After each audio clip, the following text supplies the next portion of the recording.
Bien, bonjour à toutes et à tous. Bienvenue à cette 16e édition des webinaires Europe centrale et orientale, WebIECO. Vous y êtes déjà habitués. On vous remercie de votre fidélité. Nous sommes très heureux d'organiser pour cette dernière édition de l'année 2024 un webinaire assez spécial euh, pour vous faire plaisir aussi avant Noël, un webinaire dédié donc à la bande dessinée. Et donc, on vous remercie d'être là. Bonjour donc il est 16h05 à Sofia, où nous sommes ici au Créfeco, 16h05 en Roumanie, d'où vient notre animatrice et aussi de nombreux participants qui nous disent bonjour. 16h aussi à Chisinau, à Kiev, et 17-18 heures chez nos amis géorgiens et arméniennes, euh, et aussi 15 heures à Skopje, à Tirana, à Belgrade, où nous suivent beaucoup de gens également. Et puis 15 heures aussi à Bruxelles, capitale de la bande dessinée, où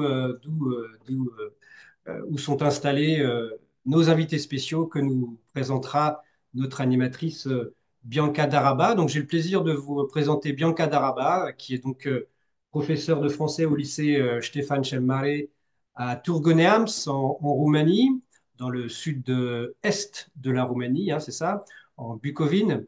Et puis donc Bianca Daraba qui s'intéresse depuis déjà ses études à l'université Alexandre Ion Cuza à Iași, toujours en Roumanie, qui s'intéresse de près à la bande dessinée comme outil didactique et qui a intégré totalement le septième art dans, euh, dans ses pratiques de classe. Et nous avons grand plaisir de l'inviter aujourd'hui à nous partager ses activités, la façon dont elle intègre la bande dessinée dans ses cours, ses expériences de classe. Elle va aussi nous montrer des activités avec ses élèves.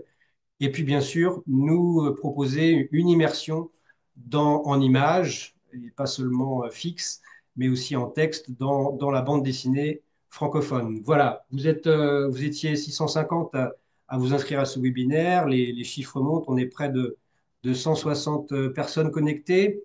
Eh bien, encore bienvenue et à toi, à vous la parole, chère Bianca. Merci. Bonjour à tous et à toutes.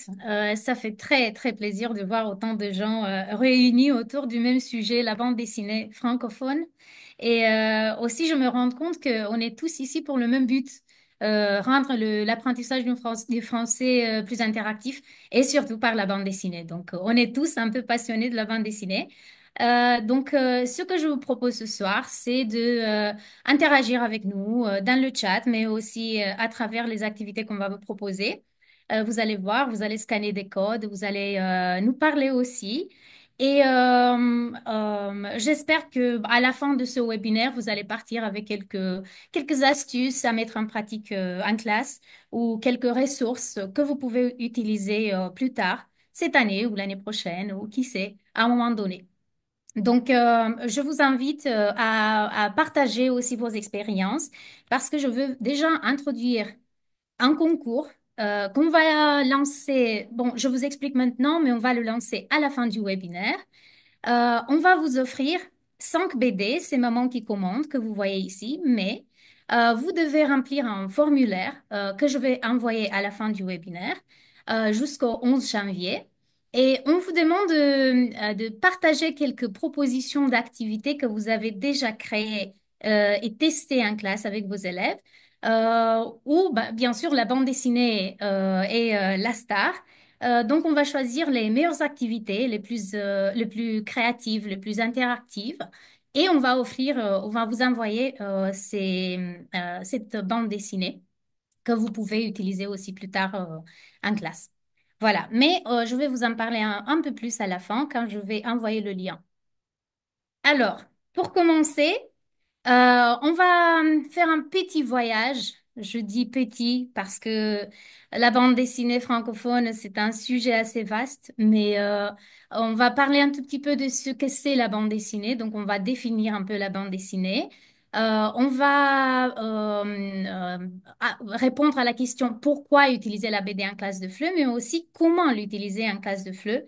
Et là, je vais vous montrer comment j'ai fait. Je vais vous montrer quelques fiches que j'ai créées et que vous pouvez aussi utiliser après et quelques méthodes en ligne pour s'amuser en classe avec les élèves et avec la bande dessinée, pourquoi pas. Alors, juste avant d'introduire nos invités, normalement en classe, moi, ce que je fais au début de chaque classe, je parle des émotions. Comment est-ce qu'on se sent aujourd'hui? Quel est notre état d'esprit? Pour changer ça jusqu'à la fin du cours. Voilà. Et au lieu de vous montrer ces emojis que vous connaissez tous, je vous propose un petit collage que j'ai créé pour vous, avec des personnages que vous connaissez et qui ont, vous voyez bien, des états d'esprit, des humeurs différentes. Donc, vous voyez des personnages qui dorment, qui sont fatigués et ainsi de suite. Mais je vous montre ça parce que je vais vous demander de prendre vos portables, vos téléphones et de scanner ce code QR que vous voyez ici. Donc, je vous laisse le temps de le faire. Je vais l'ouvrir dans une autre. Donc, voilà. Vous allez recevoir aussi le lien dans le chat. Si vous n'arrivez pas avec le code QR, vous avez le lien de participation. Je vois que déjà, il y a 15 personnes qui ont réussi, donc ça marche.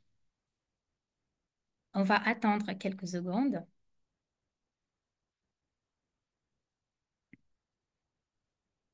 Et je vois qu'on reçoit des likes aussi. Merci. Allez, comme je vous ai demandé, interagissez. Super.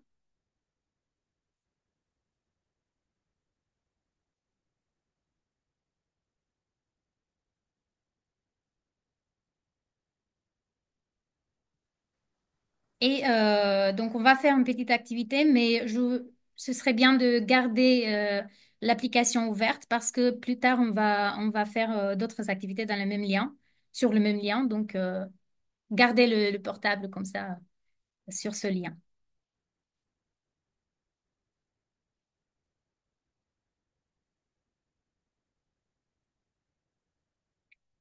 Ok. Alors, on a 60 personnes qui sont connectées. Euh, si vous avez le lien, je pense que vous l'avez déjà, non, dans le chat. Oui, vous avez le lien dans le chat, donc vous pouvez vous connecter un peu plus tard aussi.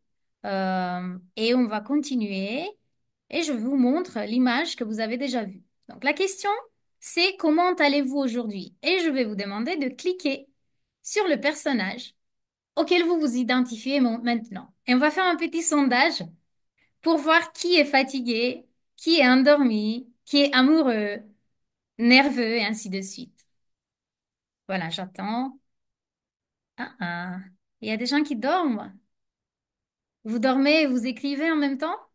Waouh, bien. Gaston qui est célèbre maintenant, je vois. Vous l'avez caché.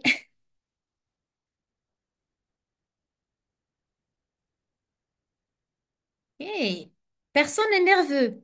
Ça, c'est très intéressant. C'est bien. J'espère que jusqu'à la fin, vous serez toujours aussi calme. Super. Ok. Tout le monde est amoureux. Donc, je vois que la femme amoureuse est célèbre là.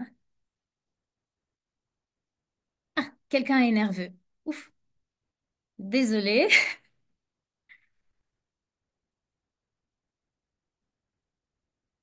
Hmm.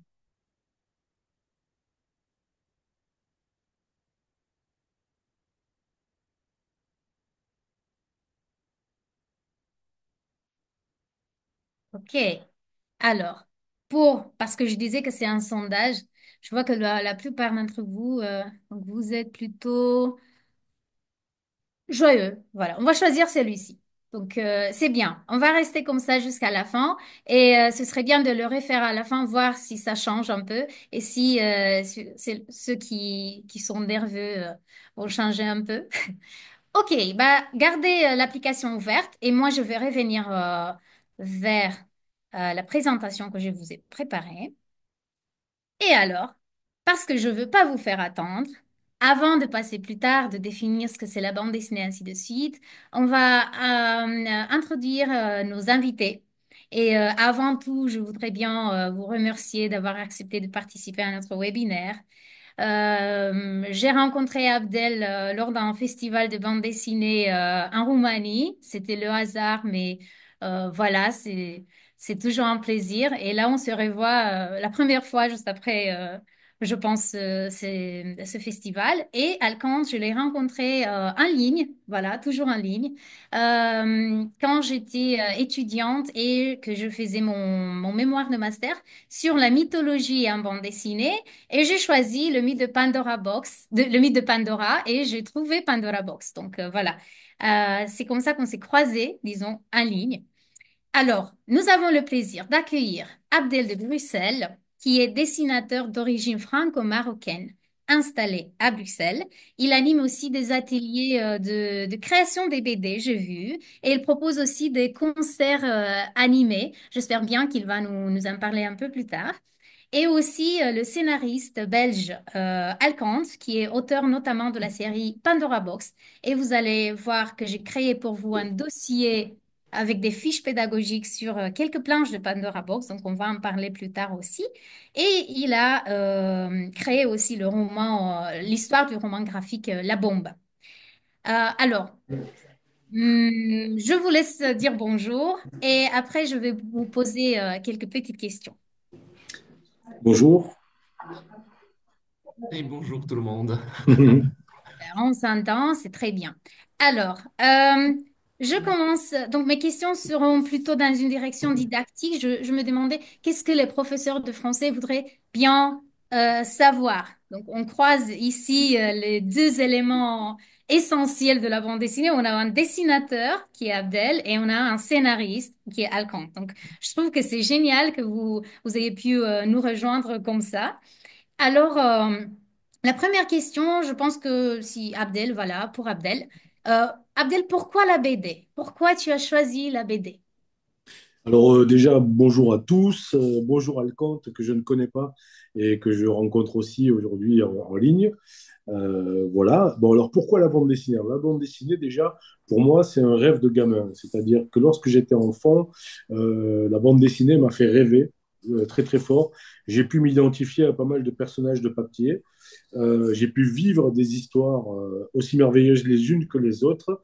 Et la bande dessinée m'a permis aussi de me développer en tant que lecteur. Et c'est un plaisir qui ne m'a jamais quitté, en fait, tout simplement.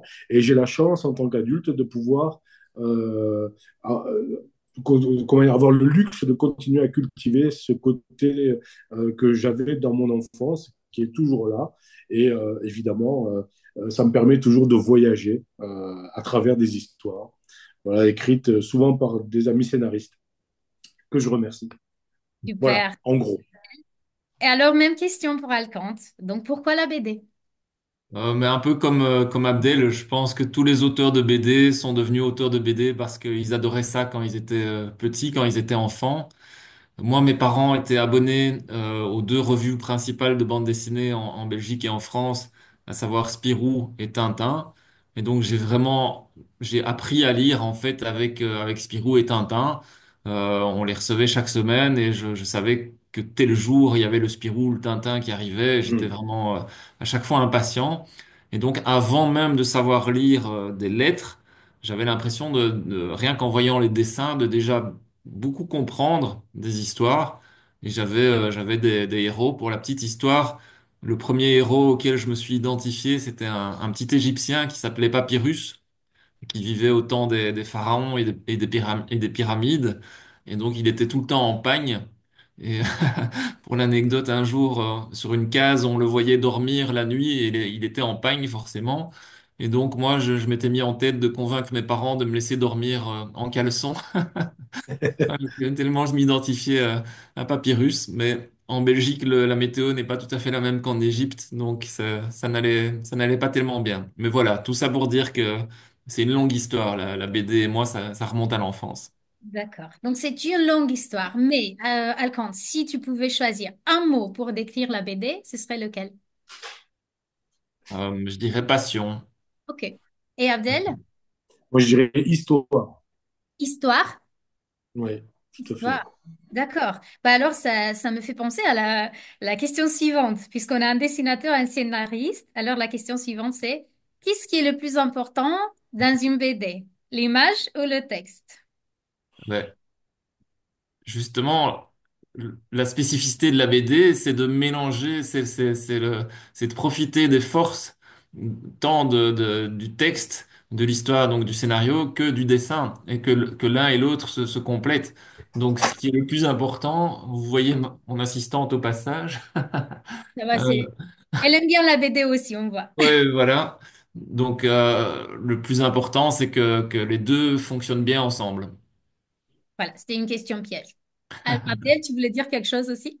Oui, moi je suis absolument sur la même définition, c'est-à-dire c'est vraiment un équilibre, trouver un équilibre entre les deux modes d'expression pour se servir de ce que nous offre comme possibilité le texte et l'image pour les marier et pour obtenir un résultat hybride des deux, c'est-à-dire le texte tout seul ne fait pas de la BD, le dessin tout seul ne fait pas de la BD, les deux ensemble, ça devient une histoire et ça devient surtout, on raconte des séquences donc, ça crée des séquences, et dans ces séquences, quelquefois, le texte est même suggéré. Mais là, on commence à rentrer évidemment, dans la subtilité du jeu. Par exemple, 3 points de suspension. On va commencer une phrase, il y aura 3 points de suspension, et on comprend la fin de la phrase par le geste ou par la situation qui est mimée. Et c'est dans tous ces petits jeux que la BD est intéressante et crée son propre vocabulaire, en fait. Ouais. Ouais, et nous, on va en parler plus tard aussi parce que nous, en tant que prof, on a une Bible qui s'appelle le cadre commun de référence pour les langues. Et là, on dit exactement la même chose, qu'on peut jouer avec les gestes et tout ça dans une image. Donc, ça rejoint un peu ce qu'on va mentionner plus tard. Alors, Abdel, si tu as parlé d'images, donc on va continuer avec ce côté graphique d'une BD. Et alors, pour les professeurs qui veulent essayer le dessin ou la BD en classe, alors quels sont les éléments clés qu'on doit prendre en compte lors de la conception graphique d'une BD pour qu'elle capte l'attention des lecteurs? Ben moi, si je peux me permettre, en fait, pour moi, le côté histoire, le côté scénario est primordial. C'est-à-dire que pour moi, enfin, le fond définit la forme. Pardon. Donc, en fonction de ce qu'on veut dire, eh bien, on va adopter tel ou tel graphisme, on va choisir tel ou tel cadrage, on va choisir tel ou tel enchaînement de plans. Donc, il faut d'abord arriver à comprendre ce qu'on veut raconter. Alors, évidemment, ça, c'est l'aspect théorique. Maintenant, il y a autant de manières de construire une bande dessinée qu'il y a d'auteurs de bande dessinée. Il y a des gens qui vont préférer d'abord laisser aller le dessin, et puis par rapport au dessin, essayer de comprendre la signification qui en sort pour peut-être, comment dire, étoffer le propos et peut-être découvrir un propos sous-jacent auquel ils n'avaient pas pensé. Mais souvent, quand on collabore, en tout cas, moi, j'aime bien partir du scénario. Voilà, pour moi, c'est la base, quoi. D'accord. C'est plus ou moins la même question, juste qu'on va plus loin du graphisme et on va à l'écriture du scénario pour Alcante. Donc, comment élaborer une histoire captivante? Quels éléments sont essentiels dans l'écriture d'un scénario de BD? Il faut beaucoup de café. Ah, d'accord. Ça, c'est très bien, j'aime bien. C'est vrai. Non, en fait, bon, il y a beaucoup d'étapes. La première, c'est toujours, il y a une petite étincelle de départ. Je lis un texte ou j'entends quelque chose à la télé ou à la radio ou je vois une vidéo sur Internet ou je vis une expérience quelconque et il y a quelque chose il y a un petit déclic qui se fait en moi, un peu comme un coup de foudre, où je me dis, mais là, il y a peut-être un embryon d'histoire qui serait intéressant ou c'est un sujet qui m'attire. Ça, c'est voilà, c'est le point de départ, c'est d'avoir ce déclic, un attrait pour un sujet. Et puis une fois qu'on a cet attrait pour le sujet, il faut creuser, il faut se documenter sur le sujet, lire pas mal, prendre des notes, et puis bah, réfléchir, brainstormer, avoir des idées, essayer de trouver quelque chose d'original par rapport à tout ça. Et puis, il y a toute la construction des personnages, de la structure de l'histoire, etc., etc. Donc, c'est un processus assez long. Mhm. Euh, Moi, souvent, ce qui est assez spécial, c'est que je commence par la fin. En fait, souvent, je visionne assez rapidement comment pourrait se terminer mon histoire de manière assez sympa. Et puis, je construis bah, tout ce qui est avant pour arriver à cette fin que j'aime bien. Mhm, d'accord, super. Je me pose toujours la question, comment est-ce un dessinateur et un scénariste collaborent pour la BD? Ok, je comprends qu'il y a chacun a sa partie, mais j'imagine que c'est aussi un travail d'équipe qui continue même après avoir fait sa partie. Donc, c'était la question pour les deux, comment on collabore, le scénariste et le dessinateur, pour passer du texte à l'image. Moi, en tout cas, en tant que dessinateur, j'ai eu la chance de pouvoir tester plusieurs formules. Alors, j'ai testé une formule qui ne me va pas du tout, que je trouve, comment dire, assez stérile, entre guillemets. C'est justement lorsque on scinde les deux parties et que chacun s'occupe de sa partie sans aucune interaction. Bon, il y en a toujours un peu, mais en tout cas, où on se retrouve dans un rôle d'exécutant, je trouve ça pas super intéressant. Moi, j'ai eu la chance, par contre, de tester par exemple, quand on a travaillé sur Tanger sous la pluie avec Fabien Groslo, là, on a vraiment essayé de partir d'une idée qui nous était commune, sur laquelle lui s'est emparé du scénario, moi du graphisme, mais tout en laissant tout ça très poreux. C'est-à-dire que lui, étant auteur complet, il pouvait aussi intervenir allez, sur des points de vue graphiques et tout ça. Et puis moi, au niveau du scénario, la porte était ouverte aussi pour qu'à certains moments, il ait le courage et la confiance de me suivre aussi dans certaines intuitions. Et à ce moment-là, ce qui est intéressant, c'est que c'est un album qui prend plus de temps parce qu'il est plus risqué, parce qu'on prend pas mal de chemins de traverse, mais je trouve que le résultat n'en est que plus riche lorsqu'on arrive à dépasser euh, tous les a priori, toutes les appréhensions. Je trouve qu'on arrive à un résultat plus riche. Voilà, donc moi, pour moi, je pense que c'est très compliqué pour moi de faire la distinction entre le scénariste et le dessinateur. J'ai l'impression qu'on est juste deux partenaires qui devront apprendre à travailler dans le sens du projet, en fait, pour l'amener le plus loin possible. Bon, tout en respectant évidemment la spécialité de chacun, parce que je ne suis pas scénariste. Mais enfin, voilà, il y a quand même des intuitions. Mais comme le disait Alcante tout à l'heure, c'est aussi un vrai travail, c'est un vrai métier, c'est quelque chose qui demande du savoir-faire, de l'expérience et une Ouais, méthodologie spécifique. Dans le scénario, pour moi, c'est quelque chose de très complexe et je suis très admiratif du travail des scénaristes. voilà. Mhm. Oui, Adam, tu voulais compléter? Oui, ben, je suis tout à fait d'accord avec Abdel. Après, il y a plusieurs manières de travailler. Moi, je pense que je suis un peu plus, entre guillemets, séquentiel que Abdel. J'aime bien développer quand même assez fort l'histoire avant de commencer à en parler à un dessinateur. Mais tous les cas de figure sont possibles. En général, je commence seul. Et puis, quand je commence à avoir vraiment une histoire relativement bien développée, à ce moment-là, je vais voir soit un éditeur, soit un dessinateur, et puis on continue en équipe, et à ce moment-là, il y a une interaction. Soit, mais chez moi, c'est plus rare. Dès le début, avant même d'avoir les premières idées, je travaille avec un dessinateur ou une dessinatrice, et on s'échange sur nos goûts, et on se dit, tiens, on ferait bien ensemble quelque chose un peu dans le style de tel film ou de tel BD qu'on a bien aimé tous les deux. Et puis là, il y a plus un brainstorming au début entre les deux. On essaye de mettre au point quelques points clés de l'histoire. Et puis de nouveau, je brainstorm, on en parle, etc. Voilà, voilà. Donc ça peut être un ping-pong entre guillemets avec un autre auteur, ou bien je peux travailler seul.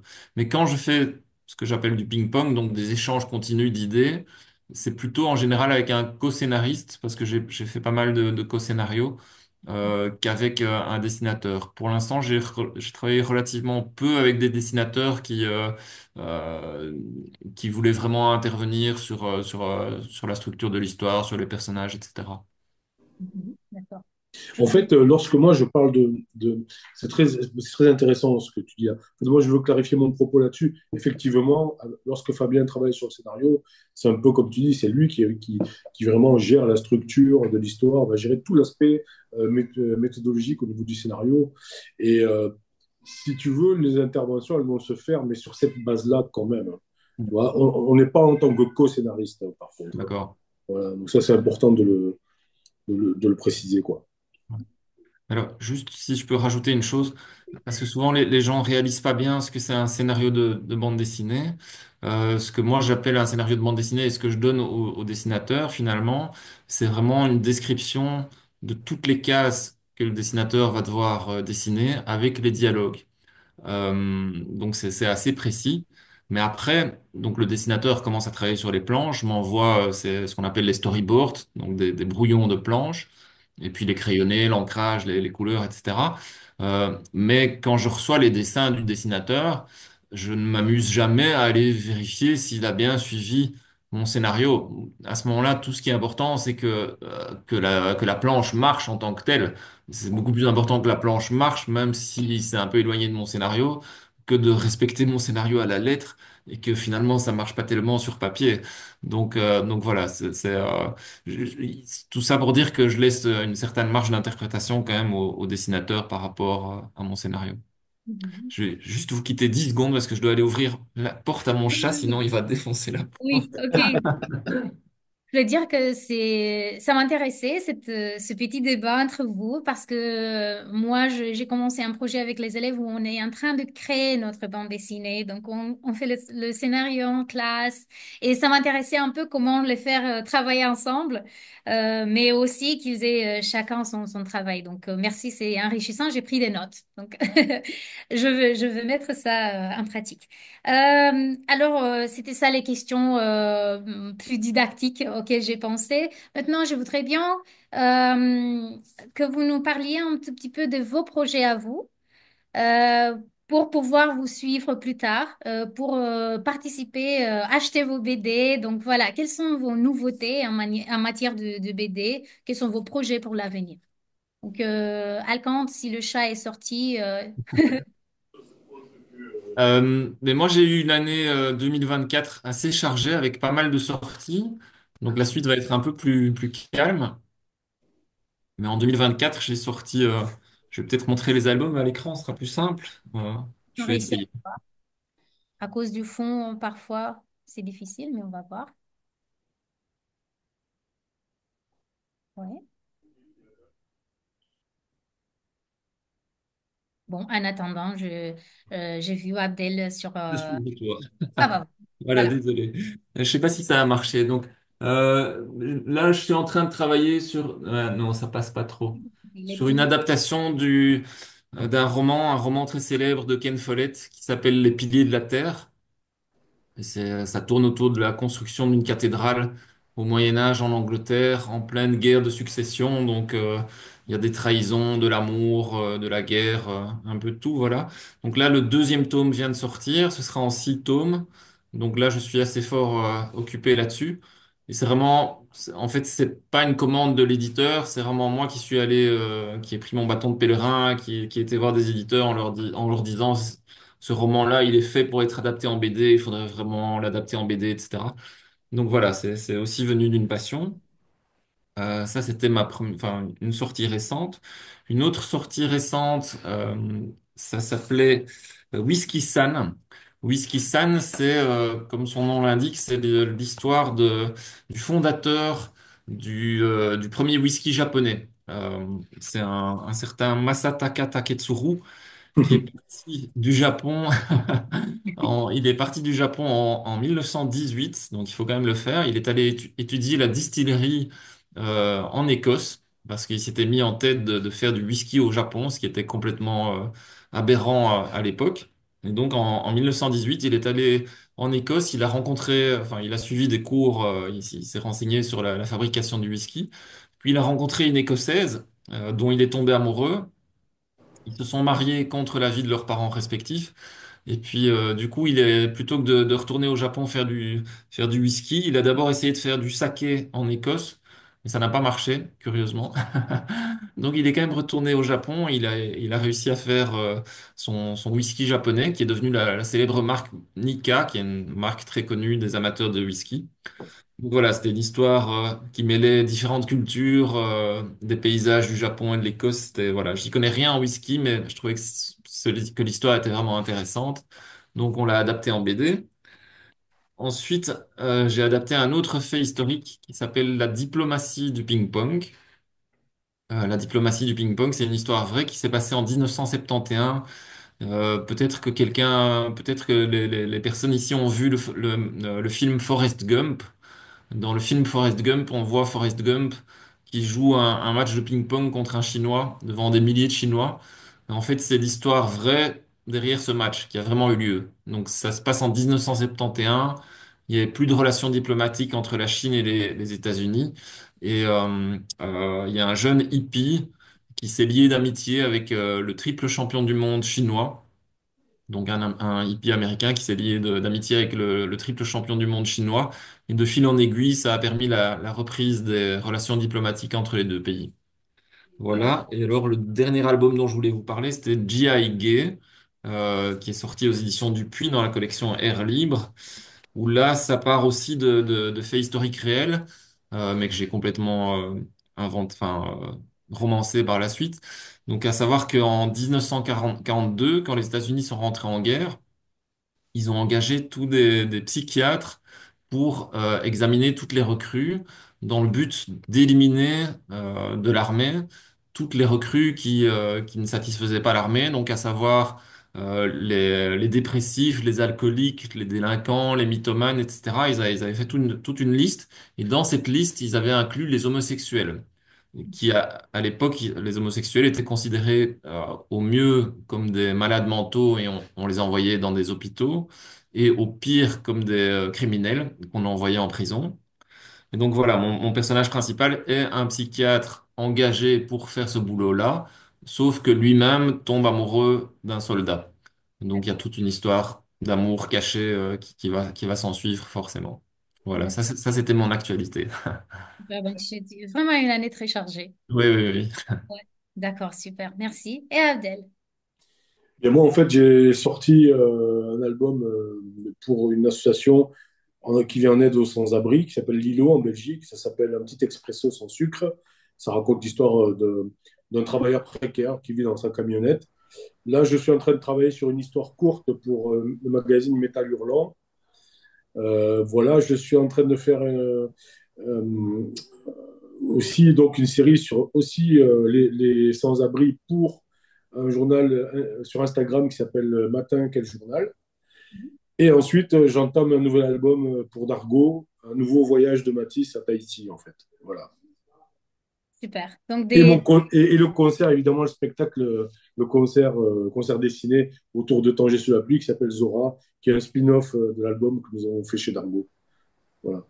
D'accord, super. Si j'ai posé cette question, c'était aussi dans le cadre de la bande dessinée francophone pour les approches didactiques, parce que si on veut enseigner bah, la francophonie, si on veut enseigner le français, on doit toujours passer par des histoires.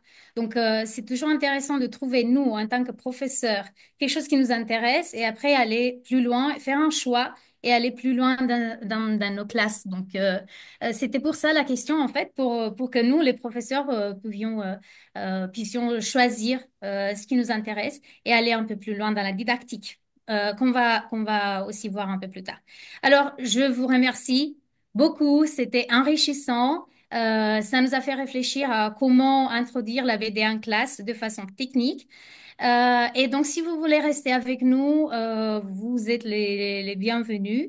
Nous, on va continuer dans la direction didactique, mais si vous voulez, vous pouvez rester. Comme ça, Alcant va voir les fiches sur Pandora Box qui vont, que je vais montrer très bientôt.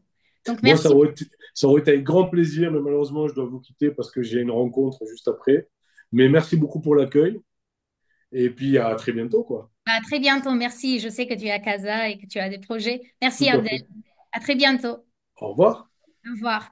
Au revoir, Abdel. Salut, Alcante. À bientôt. Voilà. Oui, moi je vais rester aussi quelques minutes encore, mais je devrais OK. bientôt partir également. D'accord, c'est pas grave. Merci beaucoup de toute façon. Alors, on continue.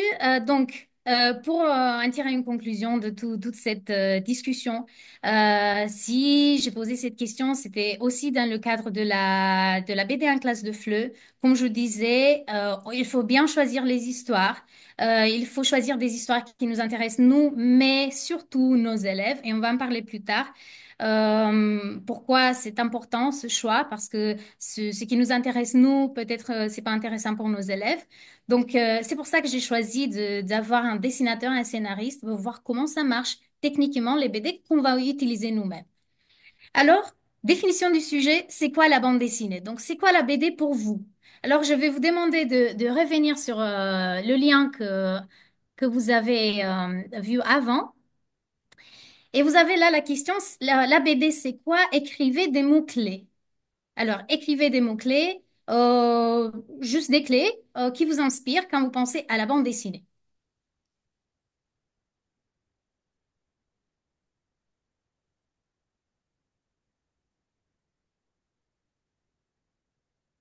Histoire, texte, aventure, travail, amusement, image. Super. Vignette, bulle, héros, animation. Rêve, ça c'est intéressant. Rêve, imagination, créativité, stratégie. Image et boule à remplir.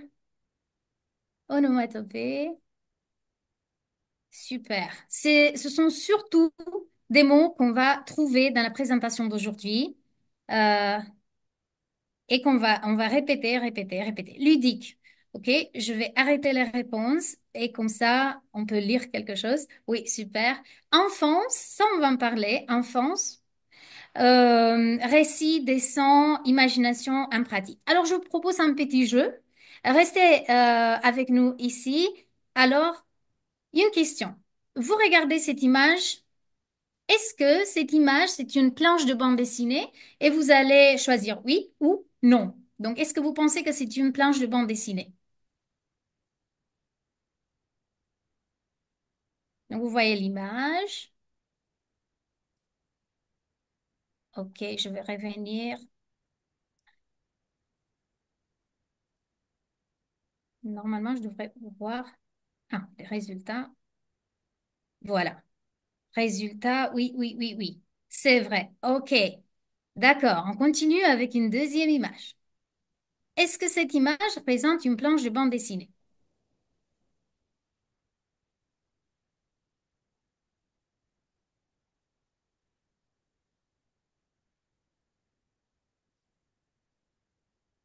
Mhm.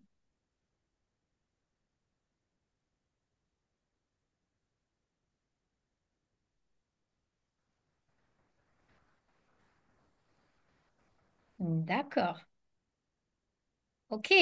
Je vois. On va en parler à la fin. On va juste regarder un tout petit peu comment ça change. Donc, c'est plutôt oui, comme pour l'autre image. Troisième image. Est-ce que cette image, c'est une planche de bande dessinée?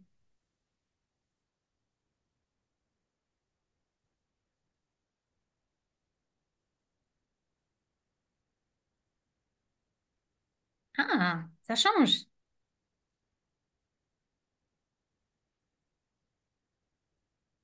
Donc, égalité.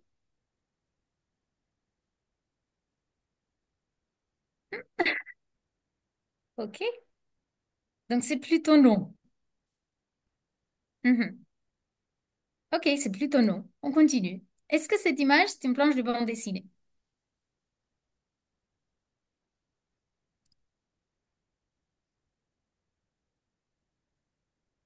Un peu plus évident ici. OK. Donc, c'est plutôt oui. Et est-ce que cette image représente une planche de bande dessinée?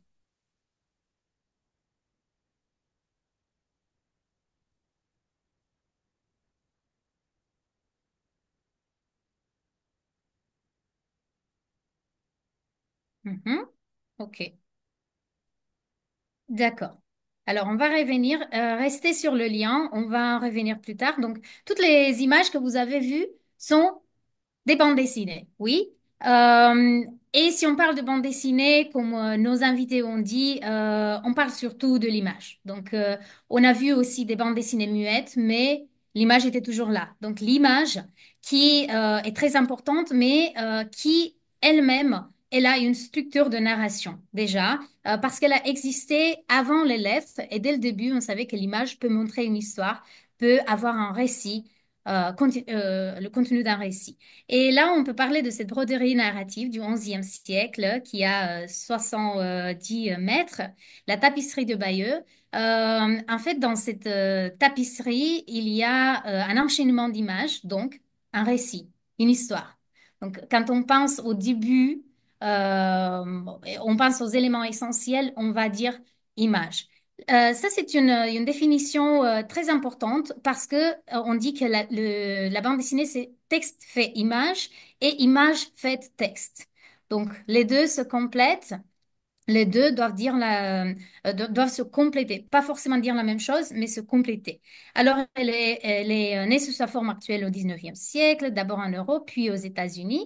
Et ce qui est intéressant, parce que vous avez mis enfance dans le sondage que j'ai fait, et on dit un succès grandissant auprès de publics de tous âges. Vous avez vu des histoires pour les adultes, des histoires pour les enfants, des histoires pour les deux. Et voilà, il y a vraiment tout. Maintenant, ensemble, comme je vous ai dit, j'ai travaillé sur quelques fiches d'Alcante sur la bande dessinée. Sur la bande dessinée d'Alcante, Pandora Box, et je voudrais bien vous montrer une fiche. C'est la première fiche. Vous allez recevoir ce dossier avec la fiche du professeur et la fiche de l'élève, avec les réponses et tout ça. Donc, découvrir la bande dessinée, c'est l'objectif de la première fiche. Et je voudrais faire le jeu avec vous un tout petit peu et rapidement dans le chat. Donc, vous voyez ici, ça c'est la couverture Pandora Box, tome 6, l'envie. Donc, c'est un péché qui est sorti de la boîte de Pandore, l'envie. Et j'ai travaillé sur justement quelques petites planches. Par exemple, celle-ci qui nous permet d'analyser un tout petit peu l'histoire. Donc, rapidement dans le chat, si vous pouvez le faire, qu'est-ce que vous voyez dans ces images? Des mots-clés, rapidement dans le chat. OK, animation compte. Ah, pardon, c'est plus un mot. J'ai vu que vous avez répondu aussi dans le chat, super. Euh, incendie, ok, donc c'est un incendie. Feu, flamme, super, ok. Ce sont des BD qui ont des sujets différents, guerre, oui. Combien de personnages y a-t-il? Donc vous voyez, c'est des questions simples qu'on peut poser à un niveau A1, par exemple. Ok, pompier, feu. Et ainsi de suite. Combien de personnages y a-t-il? Quel est leur métier? Quel est l'élément prédominant dans ces images? Et quelle est la couleur prédominante? Tout va dans le même sens de la découverte de la planche, mais on ne le fait pas uniquement pour découvrir la planche, mais aussi l'histoire et pour pouvoir raconter en français, poser des questions et répondre en français. Et le jeu que je vous propose, faire dans le chat, c'est vous avez ici les termes, les éléments techniques d'une bande dessinée. Donc, vous avez 5 éléments. Si vous pouvez écrire dans le chat uniquement un, quelle est la réponse? Donc, c'est quoi les gouttières ou l'interstice? Un, c'est A, B, C, D ou E. Qu'est-ce que vous en pensez? Je vous laisse lire un tout petit peu. C. OK, les gouttières, l'interstice, l'espace généralement blanc qui sépare les deux cases. OK, deux, on continue. Deux, la planche. Qu'est-ce que vous en pensez? Je vois dans le chat, vous avez tous mis C, c'est très bien. De A. Terme utilisé pour désigner la page. Mhm. OK, on continue la troisième. C'est quoi la typographie ou le lettrage? 3 E, je vois que vous avez mis E. Ouais, très bien. 4 la bulle, le phylactère, les cases et les vignettes et ainsi de suite. C'était juste pour voir comment est-ce qu'on peut introduire la première fois, donc introduire la BD en classe, surtout pour les débutants, mais pourquoi pas pour les avancés, pour aller un peu plus loin après. Dans cette fiche, vous avez aussi les réponses et la suite.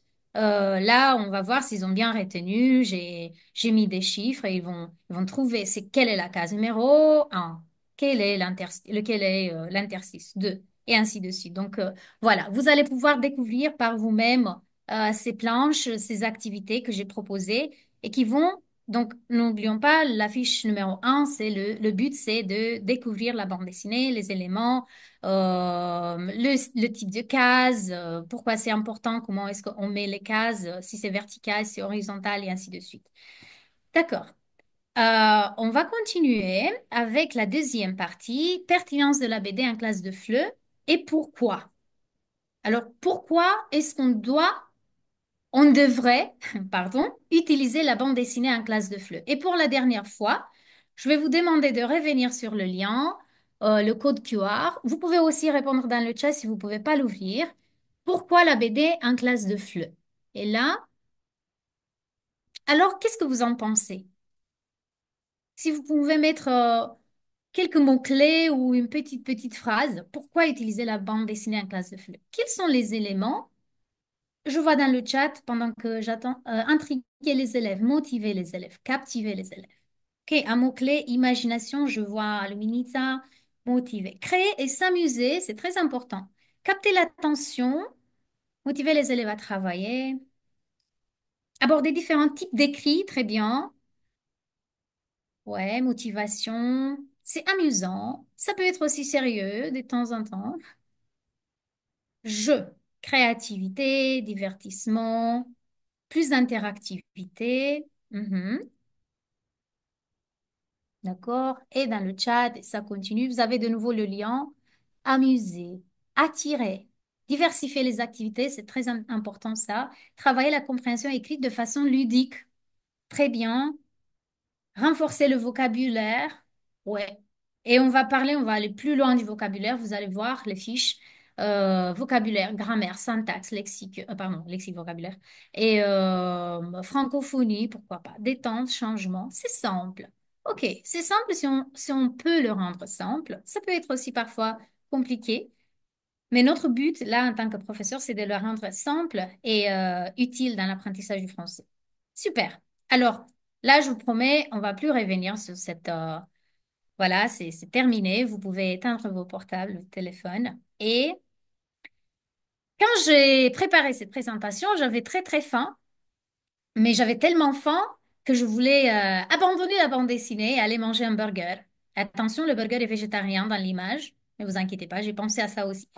Alors, pourquoi un burger? Je me disais, je ne pouvais pas aller manger parce que je devais terminer ma présentation. Je me disais, mais la bande dessinée, elle est aussi délicieuse, aussi. Alors, et là, c'est un élément de culture, c'est délicieux. C'est un matériel très utile en classe, délicieux. Créativité, attractivité, il n'y a rien de plus délicieux que ça en classe. Donc voilà, c'est pour ça qu'il y a la métaphore du burger. Parce que j'avais faim d'un côté et d'un autre côté parce que vous voyez tous ces éléments d'un burger et les éléments de la bande dessinée à côté. C'était une blague, mais ça m'a fait réfléchir à quel point j'aime la bande dessinée et à quel point ça peut être utile en classe. Alors, ces éléments que je viens de mentionner, voilà, éléments de culture, surtout c'est important dans la culture francophone, mais ça sert aussi de document authentique en classe matériel. La langue orale qui passe à l'écrit, c'est la langue vivante qui passe en dialogue. Donc, on peut, vous avez dit dans le chat compréhension écrite. Donc, c'est la langue orale qui passe à l'écrit. On peut l'analyser, on peut voir comment on parle et comment on écrit ce qu'on dit. Des situations différentes et c'est surtout un soutien visuel par les images. Créativité, vous l'avez dit dans le chat et partout, ouverture et imagination. Et c'est aussi délicieux parce que c'est attractif. On peut choisir différentes activités en fonction de ce qu'on veut enseigner. On peut choisir de différents thèmes. Même chose pour le sujet qui nous intéresse. Et aussi diversité de styles. On va voir aussi, on a vu déjà dans l'introduction, des BD noir et blanc, des BD en couleur directe. Il y a des styles différents qui peuvent intéresser nos élèves. Il faut juste connaître nos élèves et voir ce qu'ils aiment et insister là-dessus. Pour passer un peu par la Bible, le cadre commun de référence pour les langues, cadre européen commun de référence pour les langues, j'ai trouvé on dit que la bande dessinée, bon, l'image, c'est un outil pour développer les compétences linguistiques. Ce qui est intéressant, c'est ici. Jusqu'où peut-on attendre ou exiger des apprenants qu'ils développent le vocabulaire par leur présentation accompagnée d'aides visuelles, images, gestes et mimiques, actions correspondantes, objets divers. Mais si on pense vraiment à une planche de bande dessinée ou à une bande dessinée, on a tout ça. Nos invités l'ont dit aussi. On a les images, les gestes qui accompagnent le personnage, les mimiques, les actions. Et on a aussi des objets qui entourent les personnages. Donc, vraiment, dans notre Bible du professeur que vous voyez ici, on a tous ces éléments. On ne mentionne pas la bande dessinée, mais on peut voir que ces éléments font partie aussi de la bande dessinée. Toujours ici, on dit que on peut utiliser la langue de façon authentique. Donc, apprendre une langue par une modalité comme l'exposition directe à l'utilisation authentique de la langue. Donc, la bande dessinée, c'est un outil authentique. On a dit, c'est la langue orale qui passe à l'écrit. Euh, donc, voilà. On va passer à la suivante, le discours authentique, oral et écrit, que j'avais déjà mentionné. J'ai trouvé très intéressant cette partie du cadre européen commun de référence pour les langues. C'est trop long, ce nom. J'ai trouvé ça très intéressant parce qu'on dit que il y a cette progression grammaticale, mais que les apprenants peuvent apprendre des choses un peu peut-être parfois moins intéressantes, moins, comme on dit ici, fondamentales. Donc, avant les autres, il se peut que l'apprenant habile les acquiert et en fasse usage avant d'autres qui sembleraient plus fondamentales. Ils peuvent apprendre des choses un peu de partout de la bande dessinée, même si c'est pas forcément dans le contenu de la leçon, dans leur niveau peut-être, mais ça peut aller dans cette direction. Et aussi bien choisir, on nous dit qu'il faut bien choisir les documents authentiques par ordre de difficulté. Et ici, c'est intéressant, partiellement modifié, parce que vous allez voir ce que j'ai fait avec quelques planches. J'ai un tout petit peu changé des choses pour que ce soit adapté à mes classes. Donc, j'ai pas pris la BD telle qu'elle était, mais j'ai changé des petits éléments. Donc, ça, j'ai trouvé intéressant.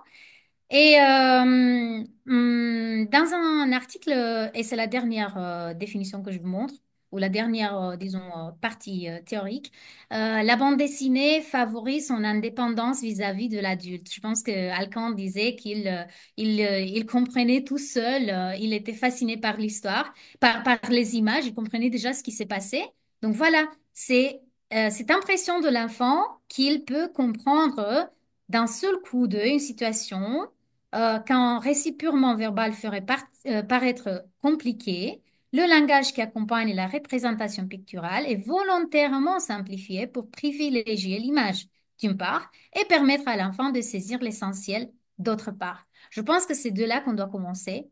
Je l'ai laissé à la fin pour souligner l'idée que déjà, on a l'image qui est un soutien précieux pour les élèves qui apprennent une langue étrangère qui leur est bien sûr étrangère. Donc voilà, c'est déjà une aide, ça les rassure en tout cas.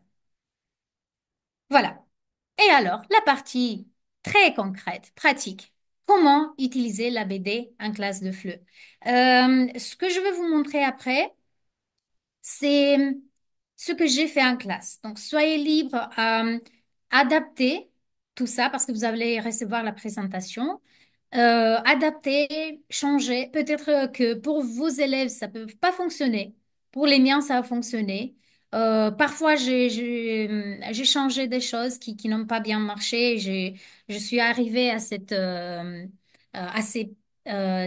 activités que je vais vous montrer. Donc, pensez juste que c'est mon expérience dans mes classes avec le profil de mes élèves et que parfois ça doit être adapté. Donc, si ça marche pas pour vous, parfois il faut intervenir là-dessus. Alors, comment? La question comment? Comment faire pour que nos élèves ne soient pas comme les élèves de ces cases?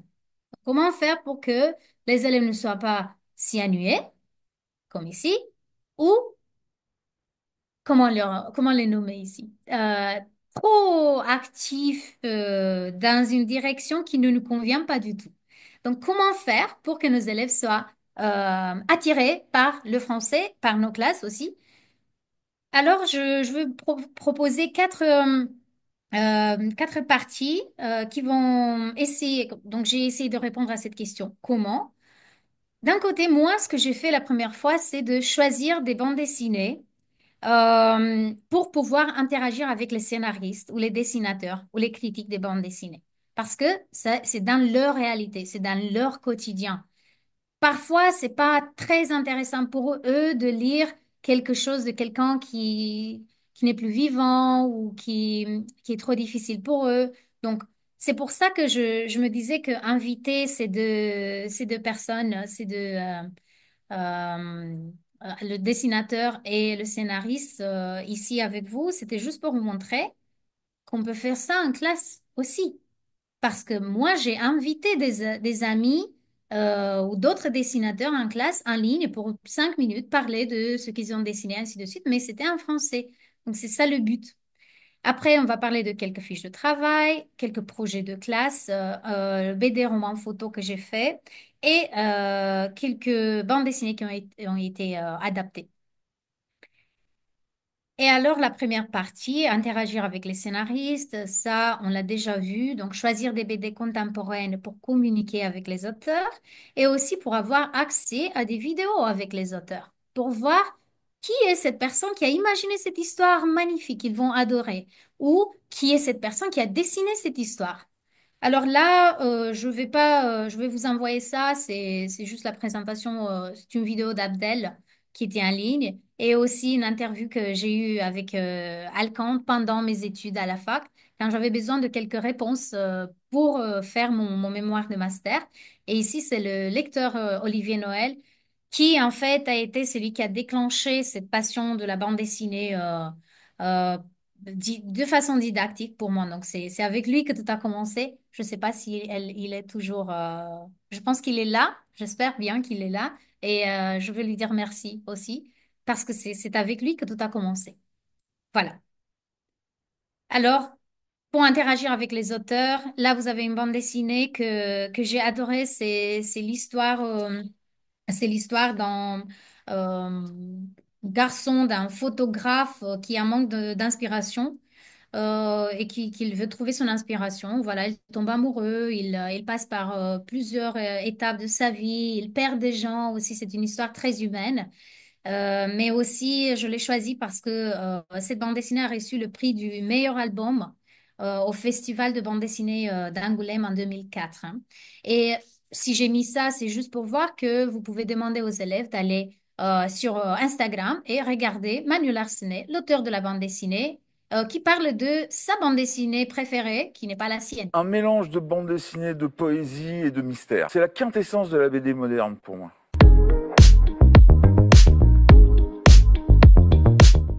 L'autoroute du soleil de Baru. Extraordinaire. Voilà, c'est juste un choix que j'ai fait, mais il faut bien regarder et après choisir une vidéo.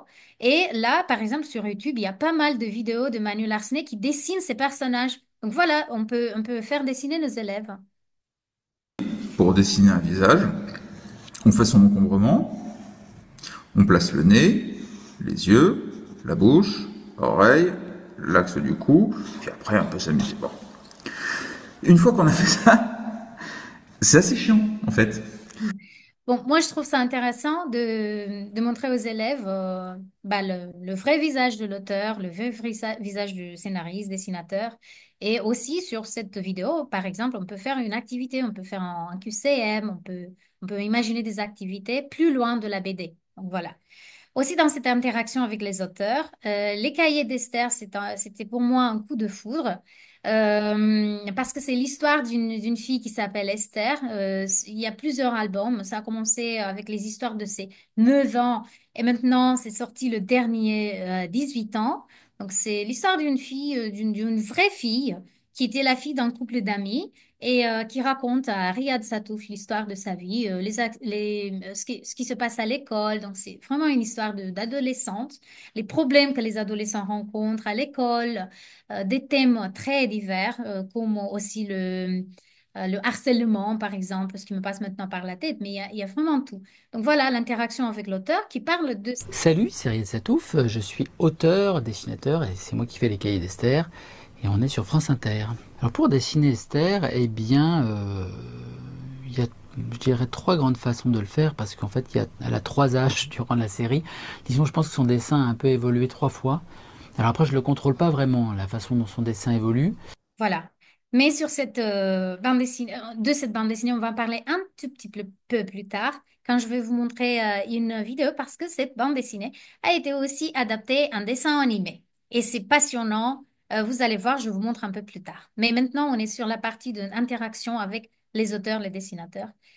Culotté aussi, Culotté, on va en parler plus tard. C'est une bande dessinée de Pénélope Bagieux en deux tomes. Le titre complet, c'est Culotté, des femmes qui ne font que ce qu'elles veulent. Elle a été aussi adaptée en bande dessinée. On va voir aussi une petite vidéo plus tard. Donc, j'ai travaillé, je vais vous montrer plusieurs fiches sur cette bande dessinée. Mais là, je vous laisse découvrir l'autrice qui est vraiment magnifique. Vous allez voir quand je vous montre des planches. Je vous encourage vraiment à utiliser cette bande dessinée. Je l'aime. Et à chaque fois que j'ai l'occasion, j'imagine de nouvelles activités sur le sujet parce que ce sont uniquement des femmes qui ont changé quelque chose dans le monde, soit dans la politique, soit dans la relation en général. C'est très passionnant. Je vous laisse découvrir une minute, Pénélope Bagieux. J'avais envie de parler de plein de femmes que j'aime depuis très longtemps, dont j'ai entendu parler depuis que je suis enfant. J'en ai choisi 30 et j'ai eu envie juste de montrer 30 façons différentes de prendre sa vie en main et de faire des choses. La bande dessinée, c'est pas un milieu masculin, c'est un milieu où il y a énormément de femmes qui écrivent, qui dessinent, qui éditent, qui lisent. Quand on nous donne l'occasion, et c'est rare, de montrer notre travail, il faut vraiment vaincre le syndrome de l'imposteur et se dire c'est maintenant que je vais pouvoir raconter ce que j'ai à raconter. Et une des choses qui m'a vraiment séduite dans le projet d'animation des Culottés, c'était que les productrices avaient à cœur de faire travailler des très jeunes réalisatrices et c'est très important que ce soit des femmes qui racontent des récits de femmes. Leigh McBowie, une femme qui est née au Libéria et qui s'est découvert un don pour écouter les femmes victimes de la guerre civile, pour les aider à reprendre la parole. Vous avez du pouvoir, servez-vous-en! Elle a fini avec un prix Nobel de la paix d'ailleurs, tellement elle était forte pour ça. Donc j'aime beaucoup Leigh McBowie. Alors, de l'histoire de Leigh McBowie, on va la voir un peu plus loin. Donc, c'est juste pour dire, sur cette bande dessinée, j'ai travaillé donc sur la bande dessinée, j'ai travaillé sur les personnages, les femmes qui ont été mises en bande dessinée, donc des vidéos avec elles. J'ai travaillé aussi sur la présentation de l'autrice et aussi sur les histoires en soi. Donc, il y a plusieurs façons de travailler et on va revenir. Et alors, quelques fiches de travail utilisant des BD francophones. Voilà. Alors, je vais vous parler de quelques bandes dessinées et surtout, comme je disais, de Pandora Box. Je vais vous montrer les trois autres fiches qui sont dans le dossier que vous allez recevoir. Donc, on a vu la première avec les éléments techniques, la découverte de la bande dessinée. On va continuer avec des éléments de grammaire, de vocabulaire aussi. Puis, il y a Le Petit Prince qui a été mis en bande dessinée par Johann Sfar. Puis, il y a Olympus. Pour vous dire, Olympus, c'est la seule bande dessinée qui, à l'origine, n'est pas en français, qui n'est pas francophone. Mais je pensais que c'était très intéressant d'en parler. Il y a plusieurs mythes qui ont été mis dans cette bande dessinée. Et je vais vous montrer un exemple concret d'activité avec les adverbes par la mythologie. Voilà. Culotté et tu seras reine par Derib. Euh, je vais vous montrer quelques planches aussi. Donc voilà, c'est les fiches de Pandora Box. La première, vous l'avez déjà vue. Je ne vais pas insister sur les autres parce que je vous laisse découvrir, mais juste un tout petit peu vous montrer de quoi il s'agit et vous aurez le temps chez vous de passer par cette bande dessinée, ces planches. Euh, c'est très, comment dire, j'ai pensé à faire des planches, pardon, des fiches pour différents niveaux. Donc là, le premier, ça peut aller du A1 au B2. Ça dépend à quel point vos élèves sont inspirés et ils ont envie de parler avec vous en français. Là, c'est la partie de fiche de l'élève. Je fais un peu plus loin.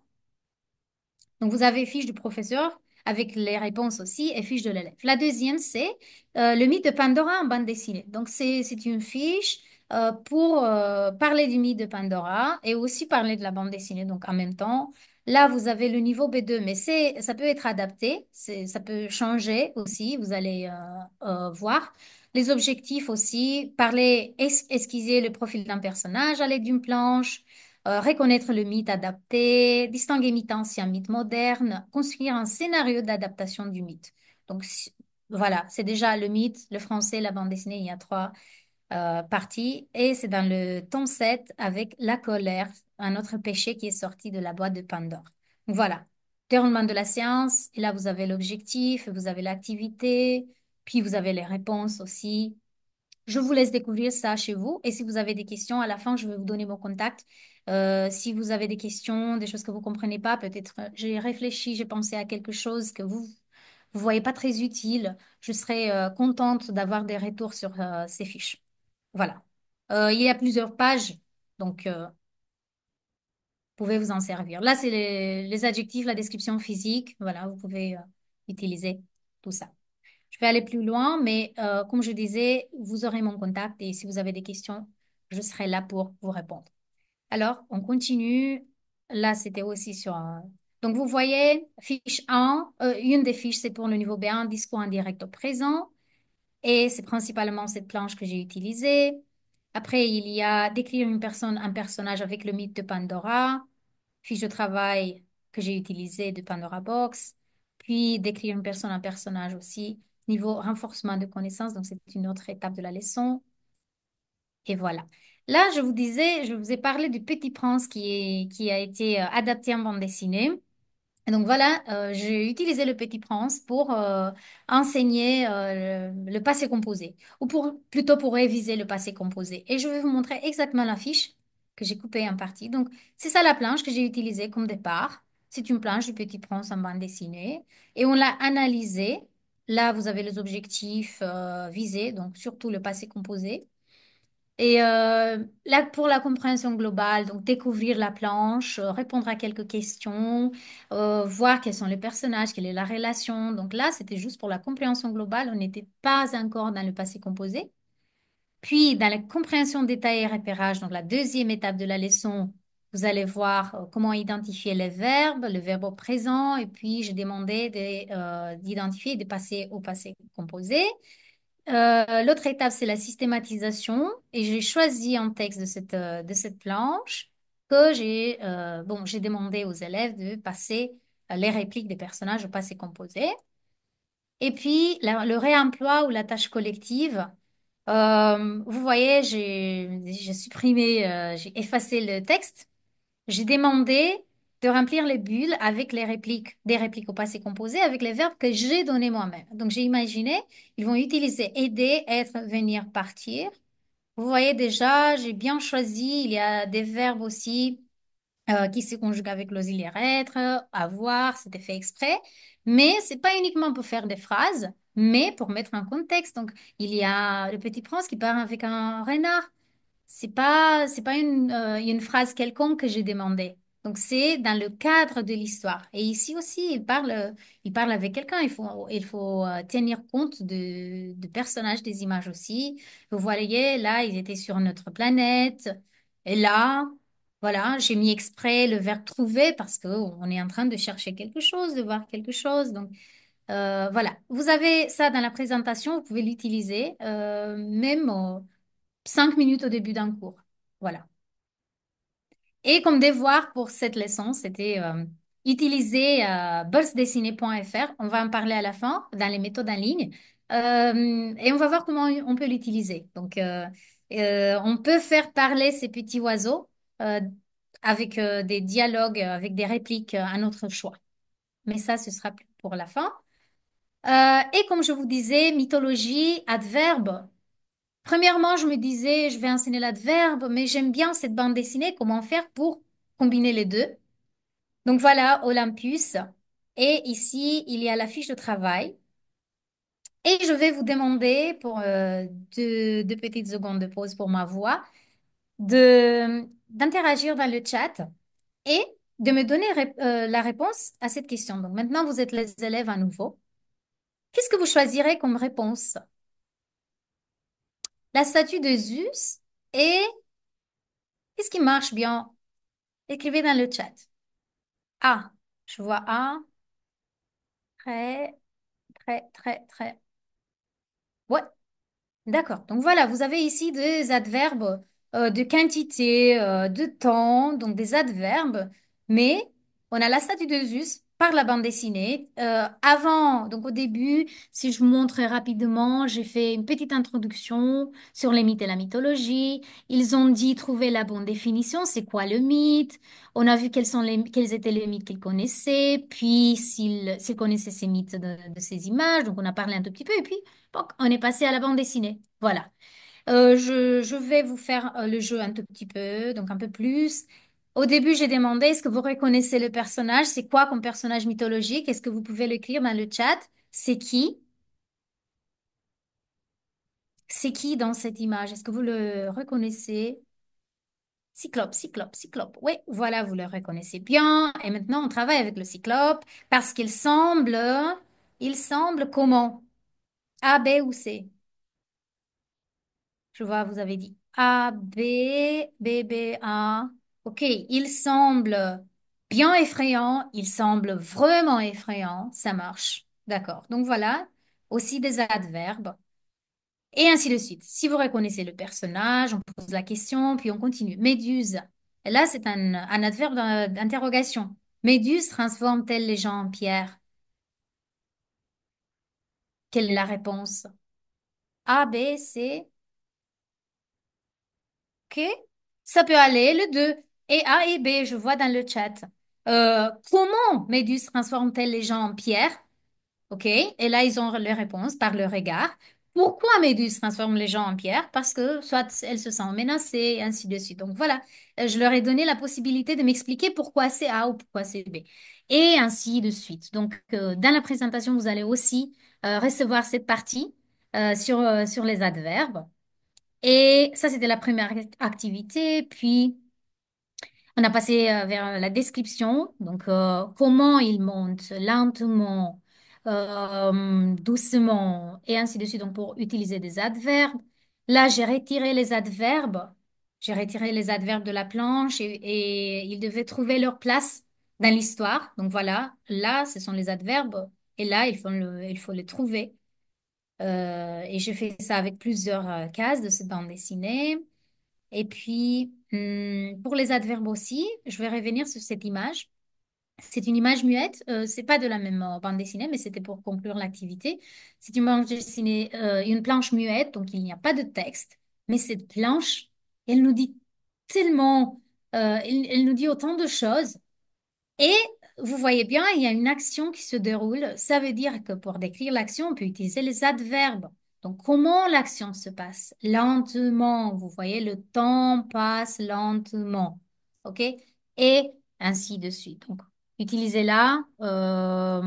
J'ai déjà travaillé. Donc, ils ont adoré la mythologie. Ils ont adoré. Et pour ceux qui ne savaient rien à la mythologie, à la fin, ils connaissaient au moins quelques petits personnages mythologiques importants. Voilà. OK. Et je reviens vers culotté pour enseigner les couleurs, les vêtements, les parties du corps niveau A1. Je vous ai dit au début, je proposais des activités pour différents niveaux parce que j'ai des élèves avec des différents niveaux. Aussi pour les adultes. Si vous donnez des cours à des adultes, c'est très utile aussi. Et voilà, j'ai travaillé sur culotté et surtout sur l'histoire de Leigh McBowie, dont l'autrice parlait, Pénélope Bagieux parlait dans sa vidéo, Leigh McBowie, et je vais vous montrer l'affiche pour les tout petits qui sont en première année de français. Et on devait apprendre les couleurs. Et vous voyez, j'ai éliminé la couleur de la bande dessinée. J'ai mis quelques textes, petites phrases. Les mots qu'ils ne connaissaient pas, je les ai illustrés. Ils ne savaient pas que la peau, c'est la peau. Mais déjà, l'image aidait beaucoup. Les yeux, voilà. Donc, on a fait plusieurs leçons dans une seule leçon avec la bande dessinée. Donc, premièrement, je montrais ça. Ils devaient dessiner en suivant les étapes ou les phrases ici. Donc, ils ont dessiné la peau rouge, ils ont dessiné les yeux noirs et le fond, ils ont dessiné le fond vert. Vous allez voir quelques photos. Et après, je montrais le vrai dessin et on a pu voir s'ils ont bien dessiné ou non et la vraie personne pour voir que les McBowie n'étaient pas uniquement un personnage de bande dessinée, mais voilà, elle est vivante en plus. Donc, elle est vivante. Et il y a aussi des vidéos, on va voir plus tard, avec elle en tant que personne, en tant qu'activiste pour la paix, qu'on peut regarder ensemble aussi. Et j'ai fait ça pour plusieurs femmes du même album. Donc, voilà. Ça, ils ont dessiné, puis ils ont vu l'image de la bande dessinée et le personnage, et le vrai personnage, la vraie personne, pardon, et son métier, sa nationalité, et ainsi de suite. On a pu parler un tout petit peu. Voilà, voilà.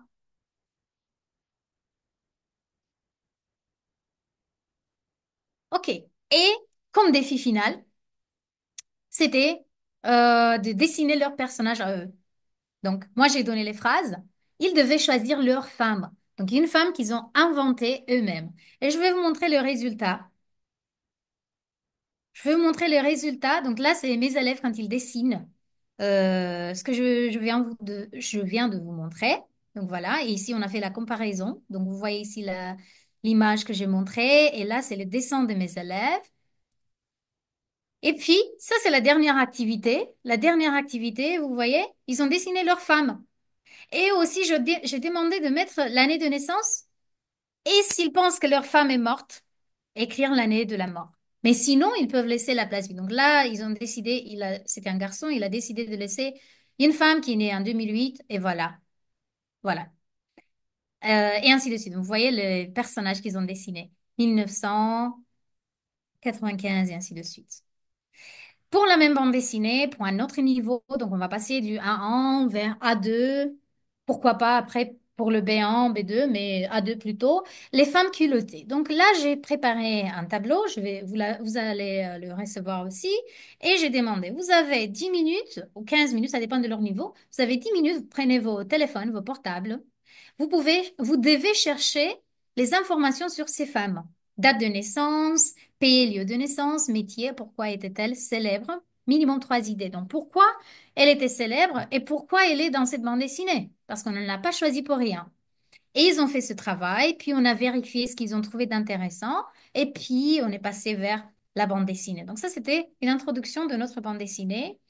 Déjà, on savait le profil des femmes, si elles sont vivantes. Par exemple, ici, elle a 26 ans, je pense. Donc, elle est toujours vivante, elle a mon âge, plus ou moins. Donc, voilà. OK, et pour les plus avancés, je préparais, après avoir lu la planche ensemble, l'histoire ensemble, parce qu'il y a plusieurs planches, j'ai préparé un QCM, un questionnaire, et voilà, ils ont répondu aux questions. On a vérifié s'ils ont bien compris l'histoire. Donc ça, c'est la première page de ce QCM que j'ai préparé pour eux. Donc vous voyez la richesse d'une seule bande dessinée. Je vous ai présenté environ 5 ou 6 activités sur la même histoire, le même personnage. Euh, je pense que c'est enrichissant, mais ça prend du temps. C'est vrai que ça a pris vraiment du temps pour voir, OK, aujourd'hui, je veux utiliser culotté.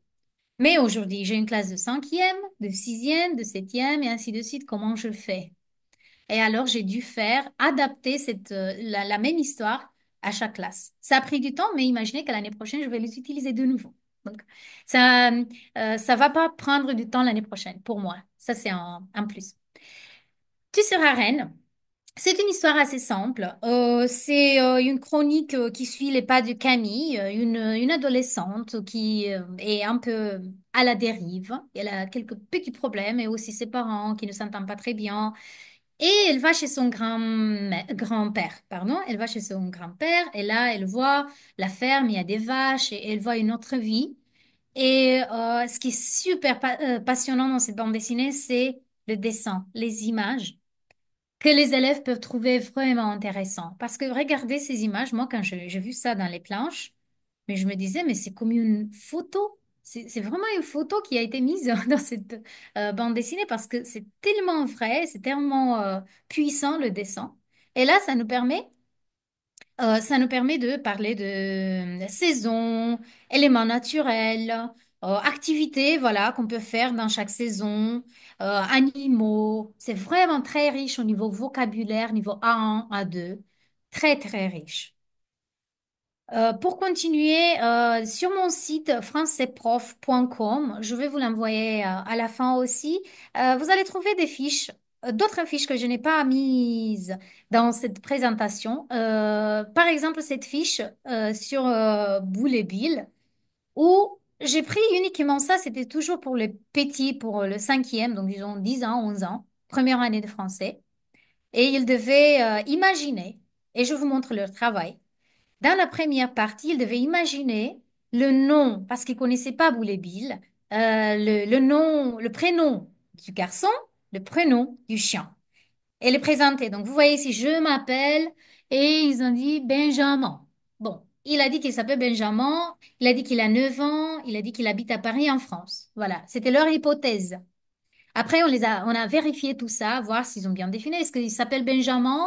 Est-ce qu'il s'appelle, est-ce que le chien s'appelle Ben? Bogdan, ça c'est un prénom roumain en plus. Après, j'ai dit non, des prénoms français. On a dû chercher des prénoms français. Et comme devoir, ils devaient inventer un garçon avec un animal de compagnie. Ils ont toujours choisi, ils n'ont pas tous, pardon, choisi des chiens. Donc, vous allez voir. Donc, et leur donner un prénom, l'âge et répondre à la question où est-ce que vos personnages habitent. Donc, voilà, c'était deux cases qui nous ont permis de parler, de présenter deux personnages et aussi de présenter nos personnages à nous. Voilà, ça c'est un autre exemple, un autre dessin. Donc là, je sais pas. Ils ont dit que ça c'est un chien. Moi, je pensais que c'était un renard. Mais s'ils disent que c'est un chien, j'accepte. Et là, c'est un lapin. Donc il y a une fille qui a un lapin. Voilà. Pourquoi pas, s'il se présente bien, tant mieux. Alors, ça, ils ont adoré. Donc, ils ont une collection, un dossier avec beaucoup de dessins, eux, qu'ils gardent et qu'ils regardent de temps en temps et qu'ils disent, ah, mais c'est moche. Parfois, ils disent que c'est moche et moi, j'essaie de les encourager. Déjà, ils utilisent le français et c'est notre but. Euh, pour d'autres sujets, j'ai parlé aussi du sport en bande dessinée. J'ai utilisé des planches. Il y a aussi le thème du sport, le sport en général. Donc, j'ai mis le sport en bande dessinée. J'ai trouvé des planches et j'ai trouvé intéressant Gamboni, Camboni, pardon. Vous pouvez aller sur son site et je vous montre comme ça.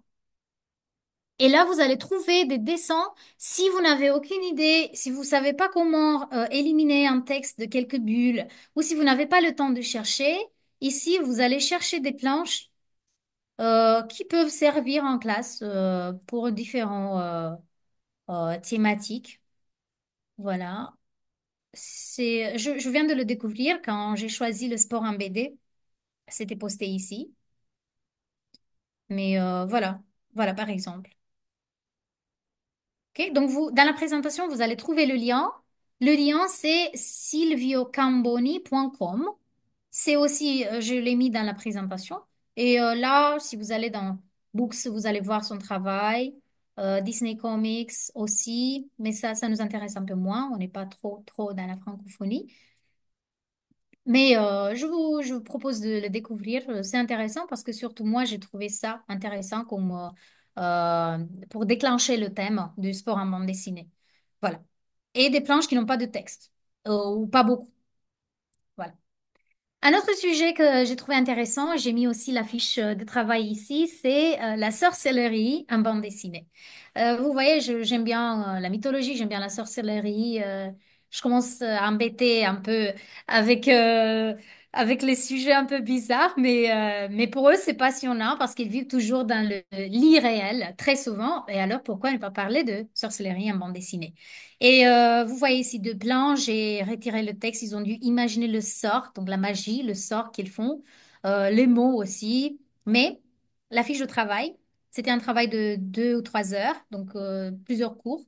Là, c'était la première partie où ils devaient imaginer leur personnage de bande dessinée, un lien avec la sorcellerie. Donc voilà, ils devaient choisir par groupe de deux, donc c'était un travail d'équipe. Caractéristiques de mon personnage. Est-ce que mon personnage est un monstre, vampire, sorcier? Donc, imaginez, OK, imaginez que vous allez faire une bande dessinée et maintenant vous êtes dans l'étape où vous devez choisir le personnage. OK, donc ça, élément qui entoure mon personnage. Donc on a vraiment besoin de quelques animaux adjuvants puisqu'on parle de magicien, ennemi, un objet magique. Qu'est-ce qu'il utilise pour faire la magie, de la magie? Imaginez le sort, là, le sort qu'ils disent, qu'ils vont exprimer. La langue aussi, ça peut être quelque chose de différent. Et l'activité 4, quel est le titre de ma BD? Et puisque après cette activité, on m'a dit, quelques élèves m'ont dit, Madame, je ne sais pas dessiner, j'ai décidé de faire appel à l'intelligence artificielle pour mettre leur personnage en image. Donc, ils ont, ils ont mis le texte, donc ils ont décrit brièvement leur personnage avec le sort et tout ça, et ils ont mis ça dans une application. Donc voilà le résultat de mes élèves, du travail de mes élèves. Donc il y a, vous voyez, une équipe qui a imaginé un sorcier avec une épée verte. Ici, ils m'ont dit qu'ils voulaient que le chien soit blanc et ils comprenaient pas pourquoi c'était noir. Mais parce que, bah, pas d'explication, l'intelligence artificielle a décidé ça. Voilà. Mais ils étaient contents à la fin parce que noir, ça marche mieux avec un sorcier. Voilà. Et vous allez voir, j'ai proposé de choisir des personnages différents, pas tous un sorcier ou une sorcière. Donc là, c'était une elfe avec des lapins comme animaux adjuvants. Là, c'était une princesse qui habitait sous l'eau et qui avait un poisson doré comme animal de compagnie. Et on a parlé de magie blanche, on a parlé de magie noire. Et voilà, ils ont tout mis. Là, c'est magie noire, là, c'est magie blanche, et ainsi de suite. Donc, on est allé un peu plus loin de la bande dessinée parce qu'ils m'ont dit qu'ils ne savent pas dessiner, mais notre but était là. On a fait la description d'un personnage déjà avant. On a parlé de animaux, on a parlé de quelques endroits, donc on a révisé un tout petit peu le vocabulaire et puis pourquoi pas utiliser l'intelligence artificielle. Alors, ici, j'ai mis le lien qu'ils ont utilisé pour créer les images. Vous avez en bas hyper.ai, j'ai mis le lien, vous allez le trouver, c'est gratuit. Il y a un nombre limité d'essais par jour, mais c'est pas grave. Il y a aussi gencraft.com qui marche aussi très bien. Et il y a aussi Canva Magic Media. Donc ici sur Canva, il y a cette possibilité, mais là, je pense que ça doit être un compte payant. Mais les deux autres marchent très bien et ils ont utilisé, ça a marché pour eux aussi. Voilà, les planches muettes dont je vous ai parlé, c'est une autre idée. On peut l'utiliser en classe au début de la leçon, à la fin donc, pour la révision de quelques contenus, brise-glace, pourquoi pas, vocabulaire, parler, ça dépend de la BD, mais ce que j'ai fait pour l'hiver, pour les fêtes d'hiver, donc ça c'était la semaine passée.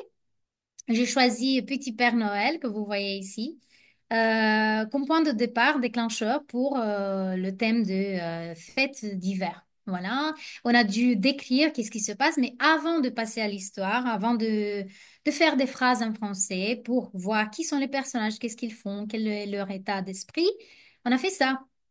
Donc moi, j'ai découpé chaque case de cette bande dessinée muette, de cette planche muette, et elle devait remettre les cases en place.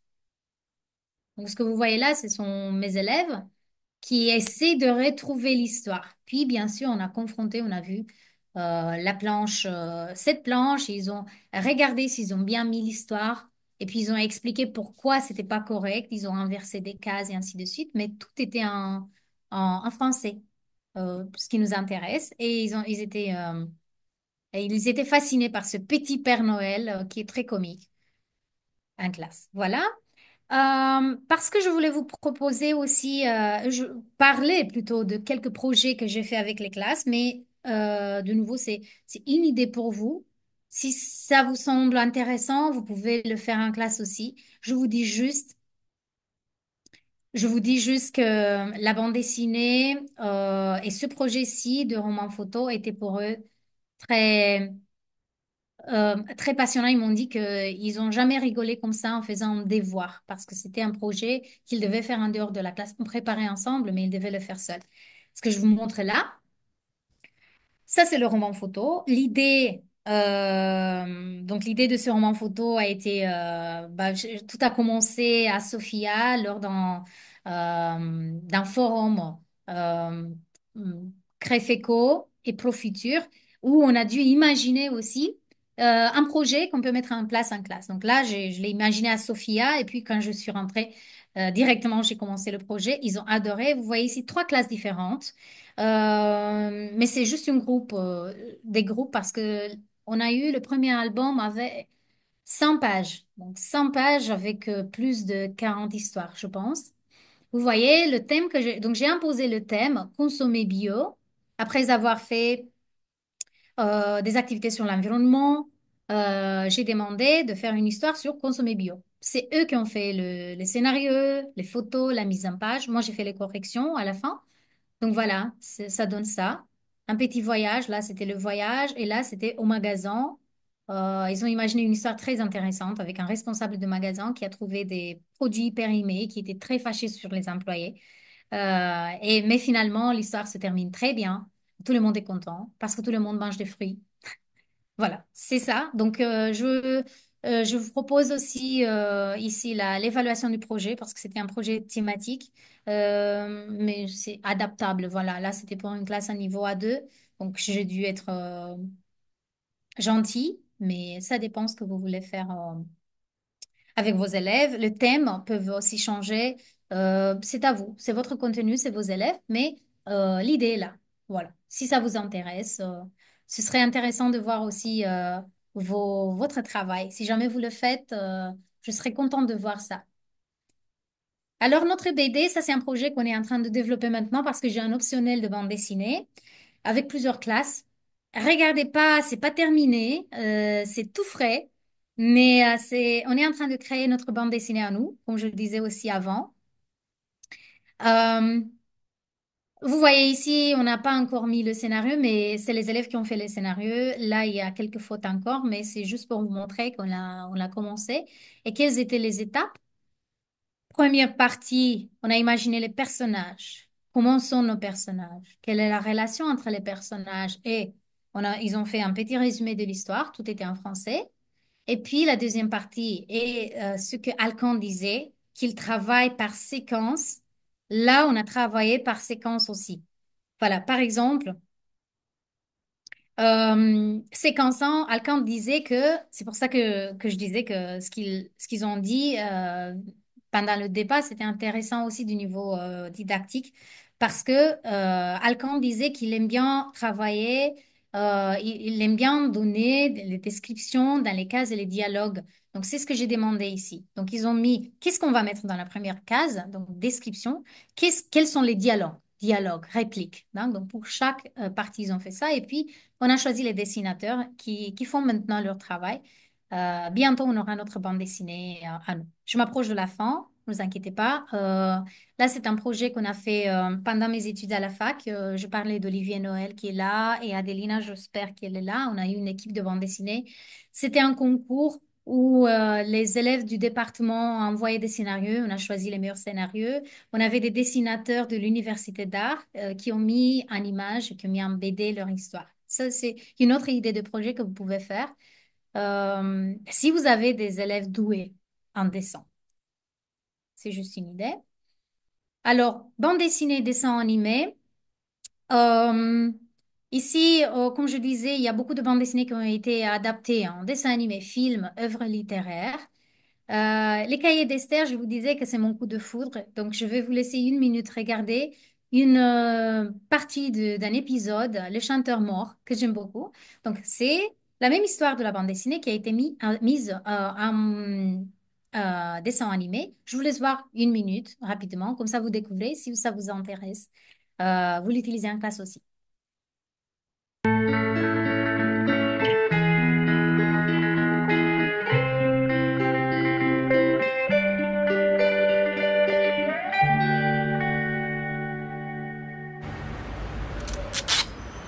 Je vais mettre ça là. Et voilà. Chez ma grand-mère, j'ai Vous découvert... pouvez trouver sur YouTube les cahiers d'Esther. Il y a plusieurs épisodes. Vous choisissez ce que vous aimez. Voilà. C'est juste une petite découverte, comme je disais au début. Voilà, ce sont quelques planches d'Esther. Voilà, elle parle de garçons. Mais vous voyez les personnages qui sont dessinés là-bas, les personnages qui sont très célèbres parmi les apprenants et ils reconnaissent tout de suite. Donc, c'est vraiment dans le centre d'intérêt. Ça les intéresse et ça les pousse à comprendre le texte et aussi après à s'exprimer parce qu'on fait tout ça en français avec des corrections tout le temps, donc on insiste sur le français, mais déjà le point de départ est intéressant pour eux. Voilà. Et alors, culotté, je vous disais, je vous ai déjà parlé de ça, mais je vous laisse aussi 30 secondes de la vidéo de culotté, c'est Leigh Bowie.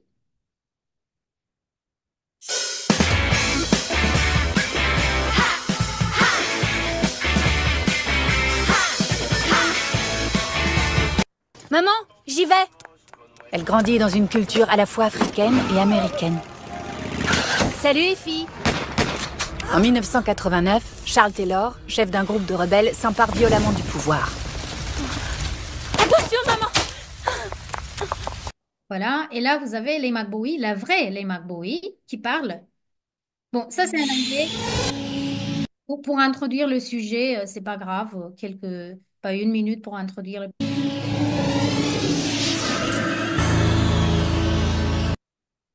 The mother came to me, knelt down, and said, Lima, take my daughter. Donc voilà, c'est elle en vrai, et vous l'avez vu en dessin animé, et vous l'avez vu en bande dessinée. Donc trois hypostases du même, de la même personne. Donc voilà, Tintin, vous allez voir aussi sur YouTube la bande-annonce, aussi le film. Voilà, Boulet Bill, dont j'ai déjà parlé, qui a été adapté. J'ai regardé avec mes élèves Billy et Buddy. Donc, c'est sur Netflix, vous allez le trouver, c'est en français. Et on a regardé ce film après avoir travaillé sur la BD Boulet Bill. Donc, voilà, je vous encourage à regarder. Il y a aussi le dessin animé pour le plus petit encore. Voilà, le combat ordinaire dont je vous ai parlé. Là, c'est le film.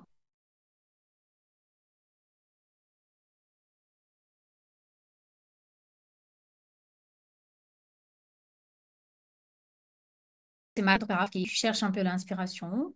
Euh, Spiro et Fantasio, donc voilà. Juste pour vous donner des idées et voir ce qui a été adapté, mais il y a vraiment, vraiment beaucoup de choses. Les classiques de la littérature qui ont été mis en bande dessinée, l'histoire du monde en bande dessinée. Là, c'est une bande dessinée sortie, parue en Roumanie lors du festival où j'ai rencontré Abdel. Et là, il y a vraiment l'histoire de 89, l'histoire montrée par plusieurs auteurs, plusieurs dessinateurs avec des séquences différentes. C'est passionnant pour ceux qui s'intéressent à l'histoire, pourquoi pas le faire. Voilà, et quelques méthodes en ligne. Je vous ai mis le lien. Vous avez des quiz aussi. Il y a un suite, Storyboard That. C'est pas difficile à utiliser. Vous cliquez juste sur le personnage, vous choisissez la posture et après les vêtements et ainsi de suite. Je veux juste, parce que j'ai mentionné Burst Dessiné, je vais vous montrer burstdessiné.fr. Voilà. Donc, vous allez sur burstdessiné.fr. Ce qui est intéressant, c'est ici, on peut suivre l'actualité parce que ce sont des gens qui créent leur strip. Donc, ça s'appelle un strip. Et ils imaginent des histoires, mais ça vient toujours du quotidien. Surtout, on parle de politique, euh, tout ce qui se passe dans la société en général, ce sont des critiques. Mais ce qui nous intéresse en fait, c'est créer vos bols dessinés. Donc vous avez ici, c'est gratuit, il n'y a pas d'inscription, donc ce n'est pas nécessaire. Et là, vous avez ça. Et ici, vous pouvez choisir le fond. Ça, c'est très simple, mais ça permet, ça peut être fait dans 5 minutes en classe par chaque élève. Donc pourquoi ne pas le faire quand on leur demande quelque chose? Choisissez le personnage qui peut être habillé de différentes façons. Ça peut être la prof qui parle au Père Noël, disons. Pardon. Là, voilà. Et ainsi de suite. Donc, vous choisissez le personnage qui vous intéresse, vous cliquez dessus, puis la bulle, type de bulle, voilà. Et c'est lui qui parle. Là, et puis vous ajoutez le texte, vous faites juste un petit test. Vous téléchargez, voilà, c'est notre BD, c'est notre strip, notre histoire. Vous téléchargez la BD et puis voilà, vous avez le résultat. Puis vous pouvez l'imprimer, vous pouvez. Mais comme je disais, pour l'intégrer en classe, c'est pas uniquement pour le plaisir d'utiliser Bulls Dessiné, mais voilà, moi je l'ai fait. J'ai enseigné le vocabulaire, enfin c'était les saisons en fait, et il devait dire ah il fait froid, donc c'était les expressions avec le verbe faire par exemple. Et ils ont dû mettre vraiment donc chaque activité qu'on fait doit avoir un but concret, précis. Donc voilà, ça c'était la partie, la présentation que je me suis proposée de vous montrer. Comme je disais au début, tout peut être adapté. Ça dépend de vos classes et du niveau, des intérêts de vos élèves. Donc, si vous avez des questions, de toute façon, je vais répondre bientôt. Juste, dernière chose, et je m'arrête. Vous avez ici le concours que j'ai annoncé dès le début. Vous allez recevoir dans le chat très très bientôt ou maintenant, le lien vers un formulaire.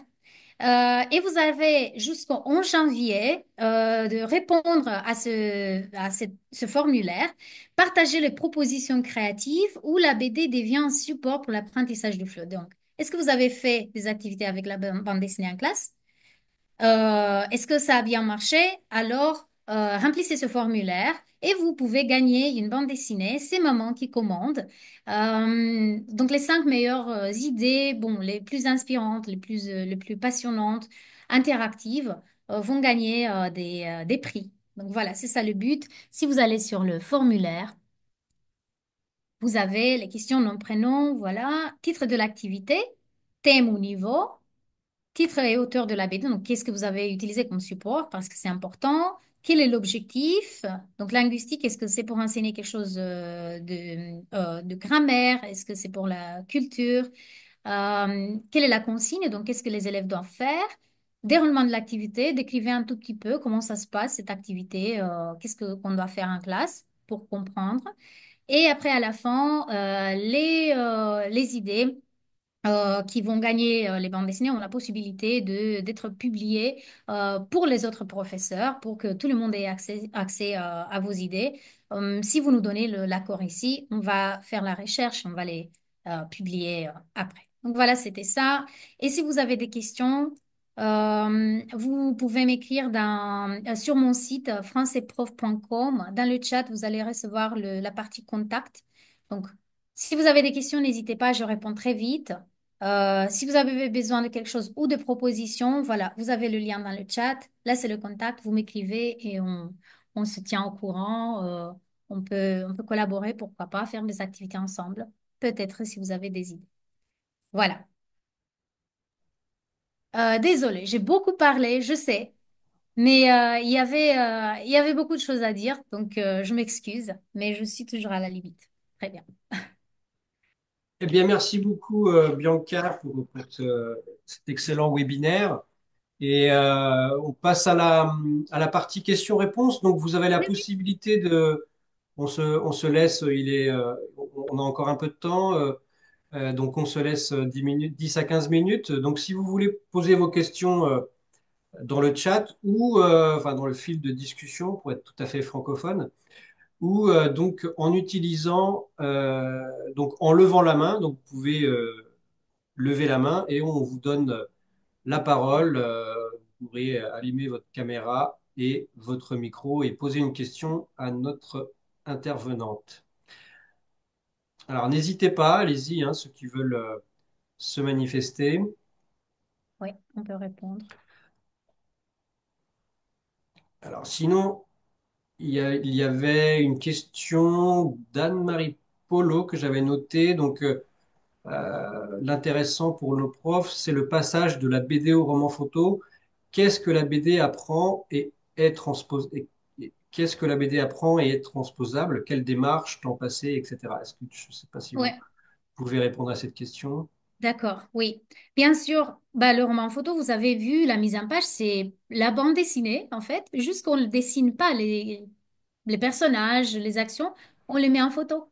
Donc, Les élèves font exactement la même démarche comme s'ils écrivaient un scénario de bande dessinée. Ils imaginent qu'est-ce qu'ils mettent dans la première case, qu'est-ce qu'ils mettent dans la deuxième, quelle est la position, quel est l'endroit et tout ça. Et après, ils vont dans cet endroit et ils vont prendre la photo exactement comme ils voudraient la dessiner. Donc, c'est ça. Tout ce qu'on a appris de la bande dessinée, case, bulle, techniquement ou mise en page ou histoire, on peut l'appliquer dans le roman photo, juste qu'on ne le dessine pas, juste on le met en image. On prend des photos avec nos portables et nos téléphones. C'est ça, ce qui lie roman photo et bande dessinée. Et surtout, quand les élèves ne savent pas dessiner, c'est obligatoire de faire ces projets parce que ça les implique aussi.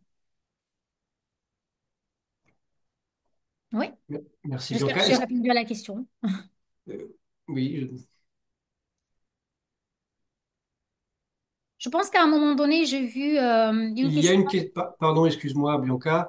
Nous avons une question par écrit. Quels sont les principaux défis et avantages de l'intégration de la bande dessinée dans un cours de FLE pour des apprenants de niveaux différents? C'est une question de Dan Moldovan. Ok, donc le principal, donc les défis. Le défi, c'est que au début, ils se disent, oh, c'est la bande dessinée, c'est comique, c'est tout. Ce qui est important, c'est de leur montrer que c'est comique, oui, mais ça peut nous apprendre quelque chose. Et là, c'est là que ça devient sérieux. Parce que moi, je leur ai dit, OK, j'ai 4 classes avec un optionnel de bande dessinée, mais ils savent bien qu'on s'amuse pas trop. Pas uniquement, on s'amuse. Donc, on fait vraiment de la bande dessinée et du français. Donc, le défi, c'est ça, c'est qu'ils vont penser que c'est un jeu, qu'on rigole toujours parce qu'il y a des dessins, il y a des images. Mais en fait, ce qui se cache derrière, c'est que on utilise le français. Notre but est accompli. Donc, c'est ça. Les défis, c'était encore quelque chose dans la question. Quels sont les défis et... Pardon. Les, oui, les défis et les Ah, avantages. ah, ok. Bah, les avantages, on a déjà vu. Enfin, ça leur permet aussi d'un côté de comprendre l'histoire. Quand ils voient l'image, déjà, c'est compris. Ce qui est le plus difficile au début, si on leur donne un texte écrit, c'est déjà difficile à le comprendre. Déjà, l'image peut aider. Mais les avantages, il y a pas mal et on l'a vu. Déjà, le thème, si on le choisit bien, ça peut les intéresser.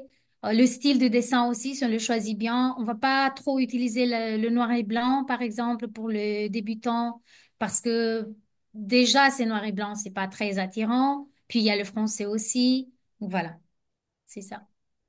Il y avait une petite question technique. C'était au sujet, je pense, de l'application avec les petits oiseaux là. Comment elle s'appelle. Ah, bande dessinée. Voilà, voilà. Une question d'Eda Comino qui nous demande si on peut aussi ajouter des photos à la place des dessins. Non. En fait, la seule règle, c'est qu'il faut ajouter les personnages, les hiboux qu'on nous propose là. Donc, voilà. Il faut choisir ce qu'il nous donne. Mais dans les autres que je vous ai montrés, vous pouvez choisir le personnage, vous pouvez aussi choisir les cheveux, euh, les vêtements et ainsi de suite. C'est très facile. Vous ouvrez le lien et c'est facile à utiliser. Gratuit en plus. Il y a Victor qui nous demande est-ce que vous pouvez nous recommander des BD en ligne gratuites, des sites? Mhm.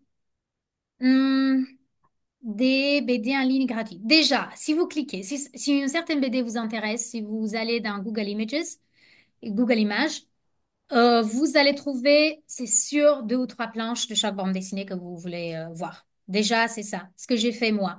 Moi, j'ai une collection de bandes dessinées que j'ai achetées, mais normalement, on trouve des planches modèles ou des planches de lecture sur chaque bande dessinée en ligne et on peut les télécharger. Voilà. Hmm, ouais, moi, je cherche toujours sur Google Images la première fois et de là, je trouve toujours 2 ou 3 planches qui m'intéressent.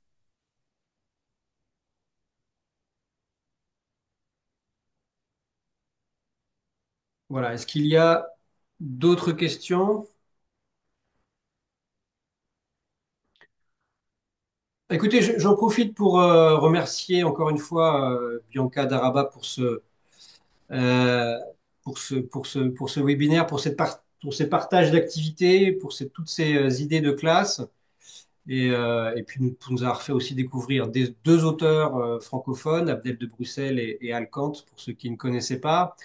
Et je vois qu'il y a encore une question de Ekaterina. On va prendre la dernière question peut-être Ouais. de Ekaterina Ivanov qui nous demande par écrit quels sont les défis liés à l'organisation des matériaux et de la classe de feu. Donc je suppose des matériaux pour Ouais. préparer ces activités-là. Euh, ouais, déjà, ce que je vous ai montré, c'est une adaptation. Donc, ce sont des bandes dessinées didactisées. Donc, déjà, il faut découper. On ne trouve pas des fiches toutes prêtes. Les défis, c'est qu'on passe beaucoup de temps, beaucoup de temps à faire les activités, puisque déjà, on doit réfléchir à nos publics, à notre public. Un autre défi, c'est le coût des bandes dessinées. Si vous voulez vraiment avoir les bandes dessinées chez vous, ce que j'ai fait pour la plupart de celles que je vous ai présentées aujourd'hui, je les ai achetées. Ça coûte beaucoup, mais je les utilise tout le temps pour plusieurs classes, donc c'est utile. Donc le défi, c'est le prix des bandes dessinées. Euh, Ouais, et parfois, ce que j'ai rencontré comme défi, c'est je veux utiliser une bande dessinée, mais ça, on ne peut pas l'utiliser pour tous les sujets. C'est pas toujours adaptable. Pas toutes les BD sont adaptables. Donc, ça, c'est un défi et je dois renoncer à cette bande dessinée et trouver une autre. Voilà. En parlant de bande dessinée, donc je vous rappelle, voilà, je vous remontre la bande dessinée à gagner. C'est Maman qui commande d'une autrice franco-gabonaise installée à Paris qui s'appelle Shina Donia, donc qui parle voilà, du métier, j'ai dit, du métier de maman, et de stéréotypes de genre. Et voilà. Donc, répondez au questionnaire, on vous remet ça dans le fil de discussion afin de gagner cette BD très très drôle de Shina Donia. Et puis, écoutez, s'il n'y a pas d'autres questions, eh bien, on vous dit au revoir. Je précise donc voilà, il y a beaucoup de gens qui demandent s'il y a des attestations de participation, donc nous ne délivrons pas d'attestation pour la participation au webinaire, mais vous allez tous recevoir l'enregistrement de ce webinaire qui sera donc sur notre page YouTube et sur notre site Parlons Français, accompagné donc du dossier pédagogique présenté aujourd'hui par Bianca Daraba, que je remercie encore une fois. Et puis, j'en profite au nom de Créfeco et de l'OIF pour vous souhaiter à toutes et à tous eh bien, de très belles fêtes de fin d'année. Et on se donne rendez-vous donc l'année prochaine, en 2025, pour de nouvelles aventures pédagogiques. Merci à toutes et à tous et une très bonne soirée. Merci à tous, à toutes. Au revoir et bonne fête.